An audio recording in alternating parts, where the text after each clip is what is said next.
Hi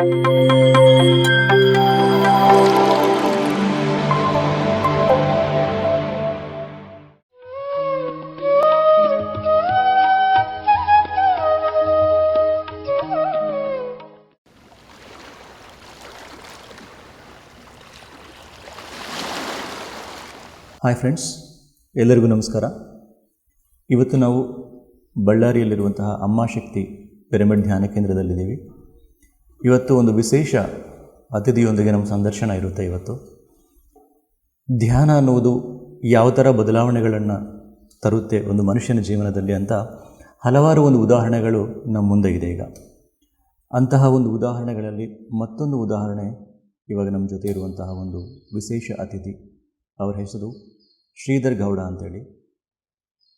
ಧ್ಯಾನಕ್ಕಿಂತ ಮೊದಲು ಅವರ ಜೀವನ ಬಹಳ ಒಂದು ಅಂಧಕಾರದಲ್ಲಿತ್ತು ಅಂತ ಹೇಳ್ಬೋದು ನಾವು.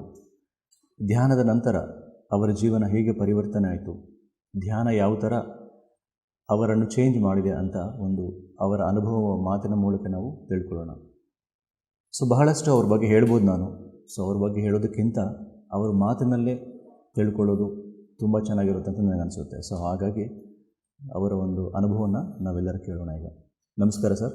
ನಮಸ್ಕಾರ. ಕಾರ್ಯಕ್ರಮಕ್ಕೆ ತಮಗೆ ಸ್ವಾಗತ. ನಿಮ್ಮ ಒಂದು ಧ್ಯಾನಾನುಭವಗಳನ್ನು, ನಿಮ್ಮ ಒಂದು ಧ್ಯಾನ ಇದೆಲ್ಲ ತಿಳ್ಕೊಳ್ಳೋಕ್ಕನ್ನ ಮೊದಲು ನಿಮ್ಮ ಪರಿಚಯ ಹೇಳ್ಕೊಳ್ಳಿ ಸರ್. ನೀವು, ನಿಮ್ಮ ಫ್ಯಾಮಿಲಿ ಬ್ಯಾಕ್ಗ್ರೌಂಡ್, ನಿಮ್ಮ ಪರಿಚಯ. ಮೊಟ್ಟ ಮೊದಲಿಗೆ ನನ್ನ ಎಲ್ಲ ಆತ್ಮಬಂಧುಗಳಿಗೆ ನನ್ನ ಶಿರಸಾಷ್ಟಾಂಗ ನಮಸ್ಕಾರ. ಇದೇ ರೀತಿ ವಿಶ್ವಗುರು ನಮ್ಮೆಲ್ಲರಿಗೂ ಆತ್ಮಜ್ಞಾನವನ್ನು ನೀಡಿ ಸಸ್ಯಾಹಾರ ಜಗತ್, ಧ್ಯಾನ ಜಗತ್ ಮತ್ತು ಪಿರಮಿಡ್ ಜಗತ್ ಸಂಸ್ಥಾಪಕರಾದಂಥ ಶ್ರೀ ಬ್ರಹ್ಮರ್ಷಿ ಪಿತಾಮಹ ಸುಭಾಷ್ ಪತ್ರಿಜಿಯವರಿಗೆ ಕೋಟಿ ಕೋಟಿ ಶತಕೋಟಿ ಶಿರಸಾಷ್ಟಾಂಗ ನಮಸ್ಕಾರಗಳನ್ನು ಅರ್ಪಿಸುತ್ತಾ, ಇವತ್ತು ನನ್ನ ಧ್ಯಾನದಿಂದ ಧನ್ಯನಾದೆ. ಇವತ್ತಿನ ನನ್ನ ಒಂದು ಕಾನ್ಸೆಪ್ಟು, ಇವತ್ತು ನನ್ನ ಅನುಭವ, ನನಗೆ ಧ್ಯಾನದ ಪರಿಚಯ ಮಾಡಿ ನನ್ನ ಜನ್ಮವನ್ನು ಪಾವನ ಮಾಡಿದಂಥ ಗುರು ಒಂದು ರೀತಿಯಲ್ಲಿ. ಆದರೆ ಇವತ್ತು ನನ್ನ ಅನುಭವದ ಮಾತುಗಳನ್ನು ಎಲ್ಲ ಪ್ರಪಂಚ ತುಂಬೆಲ್ಲ ಜನರಿಗೆ ಕೊಟ್ಟು ಅದರಿಂದ ಯಾರಾದರೂ ಬದಲಾವಣೆ ಆದರೂ ಆಗಲಿ ಅಂತೇಳಿ ಆ ಪ್ರಯತ್ನ ಸತತವಾಗಿ ಮಾಡ್ತಕ್ಕಂಥ PMC ಚಾನಲ್ಗೂ ಸಹಿತ ನನ್ನ ಒಂದು ಶಿರಸಾಷ್ಟಾಂಗ ನಮಸ್ಕಾರ. ನನ್ನ ಹೆಸರು ಶ್ರೀಧರ್ ಗೌಡ ಅಂತೇಳಿ. ನಂದು ಕರ್ನಾಟಕ ರಾಜ್ಯ, ಕೊಪ್ಪಳ ಜಿಲ್ಲೆ, ಗಂಗಾವತಿ ಹತ್ರ ಕಾರಟಗಿ ಅಂತೇಳಿದೆ. ಕಾರಟಗಿ ಪಕ್ಕದಲ್ಲಿ ಬೂದಗುಂಪ ಅಂತ ಗ್ರಾಮ. ಕಾರಟಗಿಯಿಂದ 5 ಕಿಲೋಮೀಟ್ರ್, ಕಾರಟಗಿ ತಾಲೂಕು. ಅಲ್ಲಿಂದ 5 ಕಿಲೋಮೀಟ್ರ್ ಬೂದಗುಂಪ ಅಂಥೇಳಿ ನಮ್ಮ ಗ್ರಾಮ. ನಾವು ಹಳ್ಳಿಯಲ್ಲಿರೋಂಥವ್ರು. ಧ್ಯಾನ ಮತ್ತು ನಾನು ಒಂದು ಪೂರ್ವ ಪಶ್ಚಿಮ ಅನ್ನೋದಕ್ಕಿಂತ ಇನ್ನೂ ಅದಕ್ಕಿಂತ ಭಾಳ ದೂರ ಇರೋಂಥವ್ರು ನಾವೆಲ್ಲ. ನಾವು ನಮ್ಮೂರಲ್ಲಿರೋಂಥ ಗೌಡ್ರು. ನಾವು ನಮ್ಮದೇ ಆದ ಲೋಕನೇ ಬೇರೆ ಇತ್ತು. ನನಗೆ ಈ ದಿವಸ 48 ವರ್ಷ. ಸುದೀರ್ಘ 48 ವರ್ಷಗಳ ಪ್ರಯಾಣ ನಾನು ವಾಪಸ್ ನೋಡಿದರೆ, ಅಯ್ಯೋ ನಾನು ಹಾಫ್ ಸೆಂಚುರಿ ಸಮೀಪ ಬಂದ್ಬಿಟ್ನಲ್ಲಪ್ಪ ಅಂತ ಅನಿಸುತ್ತೆ. ಆದರೆ ನಿಜವಾಗಲೂ ನನಗೆ ಆಗಿರೋದು ವಯಸ್ಸು 48 ಅಲ್ಲ, ಕೇವಲ 16 ವರ್ಷ. ಯಾಕೆ 16 ವರ್ಷ ಅಂದರೆ, ನಾನು ಧ್ಯಾನ ಪ್ರಪಂಚಕ್ಕೆ ಬಂದು ನಾನು ಒಬ್ಬ ಮನುಷ್ಯ, ನಾನೇ ದೇವರು, ಹಾಗೂ ಈ ನಾನು ತೆಗೆದುಕೊಂಡಿರೋ ಈ ಹುಟ್ಟು ಯಾಕೆ ತೆಗೆದುಕೊಂಡಿದ್ದೀನಿ, ಇದರ ಅರ್ಥ ಏನು, ನಾನು ಯಾಕೆ ಈ ಭೂಮಿ ಮೇಲೆ ಬಂದಿದ್ದೀನಿ ಅಂಥೇಳಿ ನಾನು ತಿಳ್ಕೊಂಡದ್ದು ಕೇವಲ 16 ವರ್ಷ ಹಿಂದುಗಡೆ. ಅದರಿಂದ ನನ್ನ ಬರ್ತ್ಡೇ ಬರೀ ಓನ್ಲಿ 16 ಇಯರ್ಸ್. ನಾವು ಹಳ್ಳಿಯಲ್ಲಿರ್ತಕ್ಕಂಥರಾಗಿರೋದ್ರಿಂದ ನನಗೆ ಈಗ 48, 15 ವರ್ಷ ಹಿಂದುಗಡೆ ಅಂದರೆ 32 ಇಯರ್ಸ್ ಇತ್ತು. ಆವಾಗ ನನಗೆ ಧ್ಯಾನದ ಪರಿಚಯ ಆಯಿತು. ನಾವು ಹಳ್ಳಿಯಲ್ಲಿರೋರೆಲ್ಲ ನಮಗೆ ಧ್ಯಾನ ಏನೂ ಗೊತ್ತಿಲ್ಲ. ನಮ್ಮ ತಂದೆ ತಾಯಿ ಸಹಿತ ವ್ಯವಸಾಯ ಮಾಡೋಂಥವ್ರು, ಅವರಿಗೂ ಸಹಿತ ಇದ್ರ ಬಗ್ಗೆ ಏನೂ ಗೊತ್ತೇ ಇಲ್ಲ. ಆಲ್ಮೋಸ್ಟ್ ಆಲ್ ಈಗ 15 ವರ್ಷ ಹಿಂದುಗಡೆ ಅಂದರೆ ಇಷ್ಟು ಪ್ರಚಾರನೂ ಇದ್ದಿಲ್ಲ. ಬರೀ ಯೋಗದ ಬಗ್ಗೆ ಇತ್ತು ಜನರಿಗೆ. ಅವಾಗ ಇನ್ನೂ ಸ್ಟಾರ್ಟ್ ಆಗಿತ್ತು ಯೋಗದ ಬಗ್ಗೆ. ಧ್ಯಾನದ ಬಗ್ಗೆ ಅಂದರೆ, ಧ್ಯಾನ ಅಂದರೆ ಏನಂತ ಅಂದ್ಕೊಂಡಿದ್ರು, ನಮ್ಮ ಮನೆಗೆ ಬರೋಂಥ ಗುರುಗಳು, ನಮ್ಮ ಮನೆ ಗುರುಗಳು, ಯಾರೋ ಮಠಾಧೀಶರು, ಯಾರೋ ಒಂದು 70-80 ವರ್ಷ ಆದವರು ಎಲ್ಲ ಸರ್ವಸ್ವವನ್ನು ಮರೆತು ಸಂಸಾರ ಎಲ್ಲ ತ್ಯಜಿಸಿ ಒಂದು 60-70 ವರ್ಷ ಹಿಂದುಗಡೆ ಆಗಿರೋಂಥವ್ರು ಮಾಡೋಂಥದ್ದು ಧ್ಯಾನ, ತಪಸ್ಸು ಅಂತ ಭಾಳಷ್ಟು ಜನ ಆವಾಗ ಅಂದ್ಕೊಂಡಿದ್ರು. ಅವ್ರ ತಿಳುವಳಿಕೆ ಹಂಗೆ ಇತ್ತು. ಅಂದರೆ ಗುರುಗಳು ನಿಮ್ಮ ಮನೆಗೆ ಬರ್ತಾ ಇದ್ರ ಸರ್? ಹೌದು, ನಮ್ಮ ಮನೆ ಗುರುಗಳು ಓಕೆ. ಕರಿಸಿದ್ದೇಶ್ವರ ಮಹಾಸ್ವಾಮಿಗಳು ಅಂತೇಳಿ ಇಲ್ಲಿ ಹೊಸಪೇಟೆ ಪಕ್ಕದಲ್ಲಿ ಓಕೆ ಊರು. ಅಲ್ಲಿಂದ ಅವರು ರೆಗ್ಯುಲರ್ ಆಗಿ ಬರ್ತಾ ಇದ್ರು. ಅವರು ಅದ್ಭುತವಾದ ಒಂದು ತಪಸ್ವಿ, ಮಹಾನ್ ತಪಸ್ವಿ ಅವರು. ನಿಮ್ಮ ಎಜುಕೇಷನ್ ಎಲ್ಲ ಹೆಂಗಿತ್ತು ಸರ್? ನೀವೆಲ್ಲ ಎಜುಕೇಷನ್, ನಿಮ್ಮ ಬಾಲ್ಯ ಎಲ್ಲ ಹೆಂಗಿತ್ತು? ಏನು ಎಜುಕೇಷನ್ ಮಾಡಿದ್ದೀರಾ ನೀವು? ನಾನು PUC ಮುಗಿಸಿದ್ದೆ ಸರ್. ಓಕೆ. PUC ಮುಗಿಸಿದೆ. ಅದಾದ ನಂತರ ITI ಎಲೆಕ್ಟ್ರಿಷಿಯನ್ ಮಾಡಿದ್ದೆ. ITI ಮುಗಿಸಿದೆ. ಆದರೆ ಬಾಲ್ಯ ಹೆಂಗಿತ್ತಂದರೆ ನಾವೇನು ಇಂಟೆಲಿಜೆಂಟಾಗೇ ಇದ್ವಿ.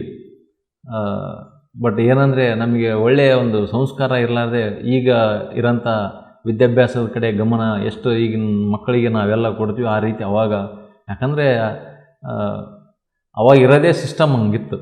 ನಮ್ಮ ತಂದೆ ತಾಯಿ ನಮ್ಮದೇ ಆದ ದಾರಿಯಾಗಿ ನಮ್ಮನ್ನು ಬಿಟ್ಟಿದ್ರು. ಹಳ್ಳಿಯಲ್ಲಿರೋಂಥವ್ರು ನಾವು.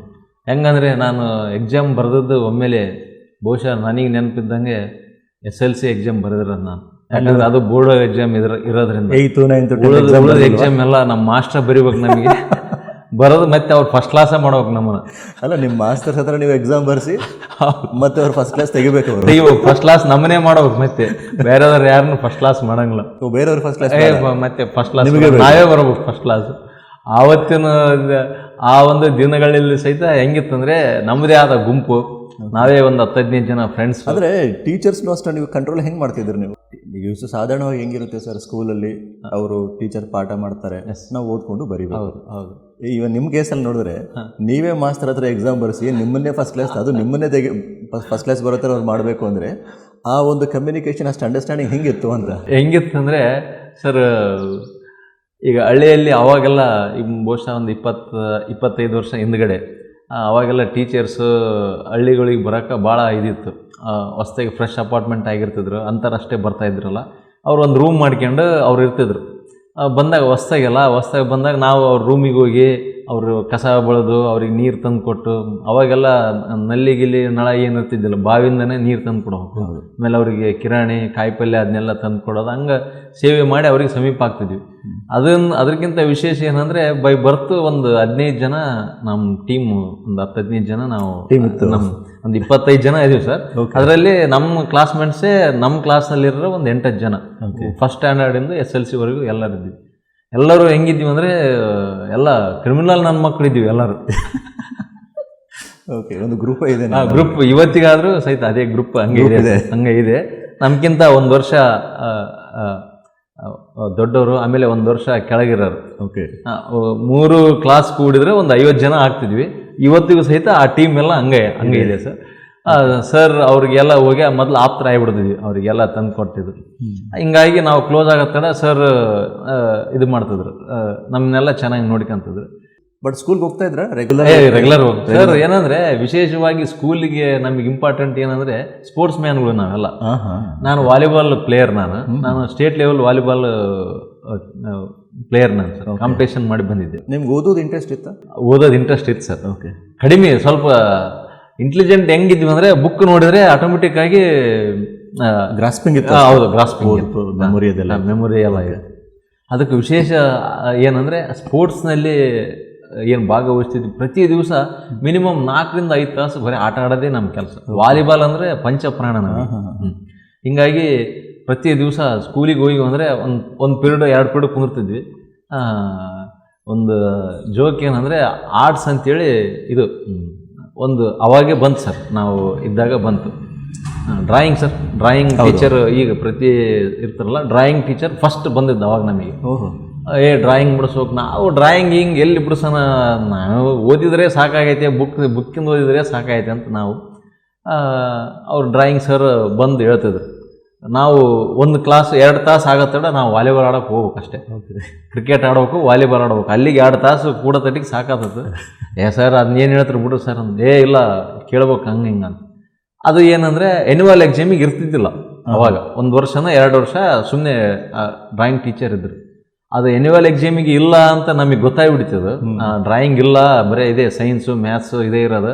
ಅದೇನು ಕ್ಲಾಸ್ ಇದ್ರು ಅವ್ರು ನಮಗೆ ಕಳ್ಸೋಕೆ ಬಂದಾರ ಅಂತೇಳಿ ಗೊತ್ತಾಗ್ಬಿಡ್ತಲ್ಲ, ಕ್ಲೋಸ್ ಮುಗಿದ ಹೋಗ್ಬಿಡ್ತು. ಅವ್ರು ಸರ್ ಹಿಂಗೆ ಬಂದ್ರೆ ನಾವು ವಾಲಿಬಾಲ್ ತಗೊಂಡು ಹಿಂಗೆ ಹೊರಗೆ ಹೋಗ್ತಿದ್ವಿ 10 ಜನ. ಬರ್ರಿ ಕೇಳಬರ್ರಿ ಅಂತ, ಸರ್ ನಿಮ್ಮ ಡ್ರಾಯಿಂಗ್ ನೀವೇ ಬಿಡಿಸ್ಯಾರಿ, ನಮಗೆ ಬೇಕಾಗಿಲ್ಲ ಅದು. ಓಕೆ, ಅಂತ ಒಂದು ಉಡಾಳತನ, ಒಂದು ಧೈರ್ಯ ಇತ್ತು. ಆದ್ರೆ ಹಂಗಂತೇಳಿ ಏನು ಯಾರಿಗೆ ಕೆಟ್ಟದ್ದು ಮಾಡೋದು ಅಂತ ಕೆಟ್ಟ ಇವು ಏನಿದ್ದಿಲ್ಲ. ಇದೇ ಹುಡ್ರ ವಿಚಾರ. ಅಲ್ಲಿ ಹೋಗಿ ಊಟ ಮಾಡೋದು. ಸ್ಕೂಲ್ ಪಕ್ಕಕ್ಕೆ ಒಂದು ಹೋಟ್ಲ್ ಇತ್ತು. ಸರ್ನೆಲ್ಲ ಹಿಂಗೆ ಬ್ಲ್ಯಾಕ್ ಮೇಲ್ ಮಾಡ್ತಿದ್ವಲ್ಲ, ಅಲ್ಲಿ ಹೋಟೆಲ್ದಾಗ ಹೋಗಿ ಟಿಫಿನ್ ಮಾಡಿ ಅವ್ರದ್ದು ಅಕೌಂಟ್ ಇರ್ತಿದ್ವು. ಅವರು ಮತ್ತೆ ಬೆಳಗ್ಗೆ ಬಂದು ಟಿಫಿನ್ ಅವ್ರ ಅಕೌಂಟ್ನಾಗ ಹೋಗಿ ಹೆಚ್ಚು ಬಂದ್ಬಿಡ್ತಿದ್ವಿ. ಅವ್ರ ಬುಕ್ ಇಸ್ಕೊಂಡು ಸರ್ ಹೇಳಿ ಕಳ್ಸ್ಯಾರ, ಅವ್ರ ಮನೆಗೆಲ್ಲ ಕ್ಲೀನ್ ಮಾಡಿ ಬಂದ್ವಿ, ಟಿಫಿನ್ ಮಾಡಿ ಅಂತ ಹೇಳ್ಯಾರ ಅಂತೇಳಿ 50 ರೂಪಾಯಿ ಟಿಫಿನ್ ಅಂದ್ರೆ ಅವಾಗ ದೊಡ್ಡ ಲೆಕ್ಕ. ನಾವು 5-6 ಜನ ಮಾಡಿ ಹೋಗಿ ಅವ್ರ ಬುಕ್ದಾಗ ಹಚ್ಚಿ ಬಂದ್ಬಿಡ್ತಿದ್ವಿ. ಇದು ಏನಂದ್ರೆ ಇಲ್ಲ ಶ್ರೀಧರ್ ಗೌಡ ಅವರೆಲ್ಲ ಬಂದು ಟಿಫಿನ್ ಮಾಡಿ ಹೋಗ್ಯಾರ ಸರ್ ಅಂತ ಅವರು ಸರಿಗೆ ಕೇಳಿದಾಗ ನಾನು ಹೇಳಿಲ್ಲ ಅಂದ್ರೆ ಇಲ್ಲ ಸರ್ ನಿಮ್ಮ ಲೆಕ್ಕದಾಗ ಹಚ್ಚಿ ಹೋಗ್ಬಿಟ್ರೆ ನೋಡ್ರಿ ಅವರು ಅಂತ ಒಂದು. ಸೊ ಆಮೇಲೆ 10th ಆಯಿತು. ಆಮೇಲೆ 10th ಆಯಿತು, PUC ಮುಗೀತು. PUC ಮುಗಿದ ನಂತರ PUC ಸಹಿತ ಇಲ್ಲಿ ಇತ್ತಲ್ಲ, PUCಗೆ ಬಂದ ತಕ್ಷಣ ಇನ್ನೂ ಜಾಸ್ತಿ ಆಗ್ಬಿಡ್ತು. ಗಂಗಾವತಿಯಲ್ಲಿ PUC ಮಾಡಿದ್ವಿ. ಅಲ್ಲಿ ಎಲ್ಲ ದೋಸ್ತರು ಆಗ್ಬಿಟ್ರು. ಬರೀ ಇದೇ ದೋಸ್ತರು, ಯಾಕಂದರೆ ಸವಾಸದಂತೆ ಫಲ. ನಾವು ಹೆಂಗಿರ್ತೀವೋ ಅಂತಾರೆ ನಮಗೆ ಜೊತೆ ಸಿಗ್ತಾರೆ, ಅಂತಾರೆ ಸಿಕ್ಬಿಟ್ರು. ಎಲ್ಲರೂ ಲೈಫ್ ಹಾಳು ಮಾಡ್ಕೊಂಡ್ಬಿಟ್ಟಿವಿ ಎಲ್ಲ. ಅಂದರೆ ಹೆಂಗಿತ್ತು ಸರ್, ಏನು ಮಾಡ್ಕೊಂಡ್ರಿ ನೀವು? ಏನು ಸರಿ ಕ್ಲಾಸ್ ಅಟೆಂಡ್ ಆಗಲಿಲ್ಲ. ಸೈನ್ಸ್ ಮಾಡಿದ್ದೆ, ವಿಶೇಷವಾಗಿ ಸೈನ್ಸ್ ಮಾಡಬೇಕು ಅಂತೇಳಿ. ಏನಾದರೂ ಮಾಸ್ಟರ್ ಆಗ್ಬೇಕು ಇಲ್ಲ ಡಾಕ್ಟರ್ ಆಗ್ಬೇಕು, ಅವಾಗ ಅದೊಂದು ಆ್ಯಂಬಿಷನ್ ನೋಡೋಣ ಅಂತೇಳಿ. ಬಟ್ ಸರಿಯಾಗಿ ಓದಲೇ ಇಲ್ಲ. ಆಮೇಲೆ ಕಾಲೇಜೂ ಅಷ್ಟು ಚೆನ್ನಾಗಿದ್ದಿಲ್ಲ, ಗೌರ್ಮೆಂಟ್ ಕಾಲೇಜು ನಾವು ಹಚ್ಚಿದ್ದು. ಅವಾಗಾದ್ರೂ ಮಕ್ಕಳಿಗೆ ಓದೋಕೆ ಈಗ ಕೊಟ್ಟಂಥ ಇಂಟ್ರೆಸ್ಟ್ ಕೊಡಲಿಲ್ಲ. ನಾನು ಅಲ್ಲಿಗೆ ನಮ್ಮ ಅಪ್ಪರಿಗೆ ಹೇಳಿದೆ, ಇಲ್ಲ ನಾನು ಧಾರವಾಡಕ್ಕೆ ಹೋಗ್ಬಿಡ್ತೀನಿ ಅಂದೆ. ಧಾರವಾಡಕ್ಕೆ ಎಲ್ಲಿ ಓದ್ತೀಯಪ್ಪ, ನೀನೇ ಹಿರೇ ಮಗ, ಇಲ್ಲೇ ಇರ್ಬೇಕು, ಇನ್ನು ಅಣ್ಣ ತಮ್ಮ. ನಿಮ್ಮ ಫ್ಯಾಮಿಲಿಯಲ್ಲಿ ದೊಡ್ಡವರು? ನಾನೇ ದೊಡ್ಡವನು, 3 ಜನ ನಾವು.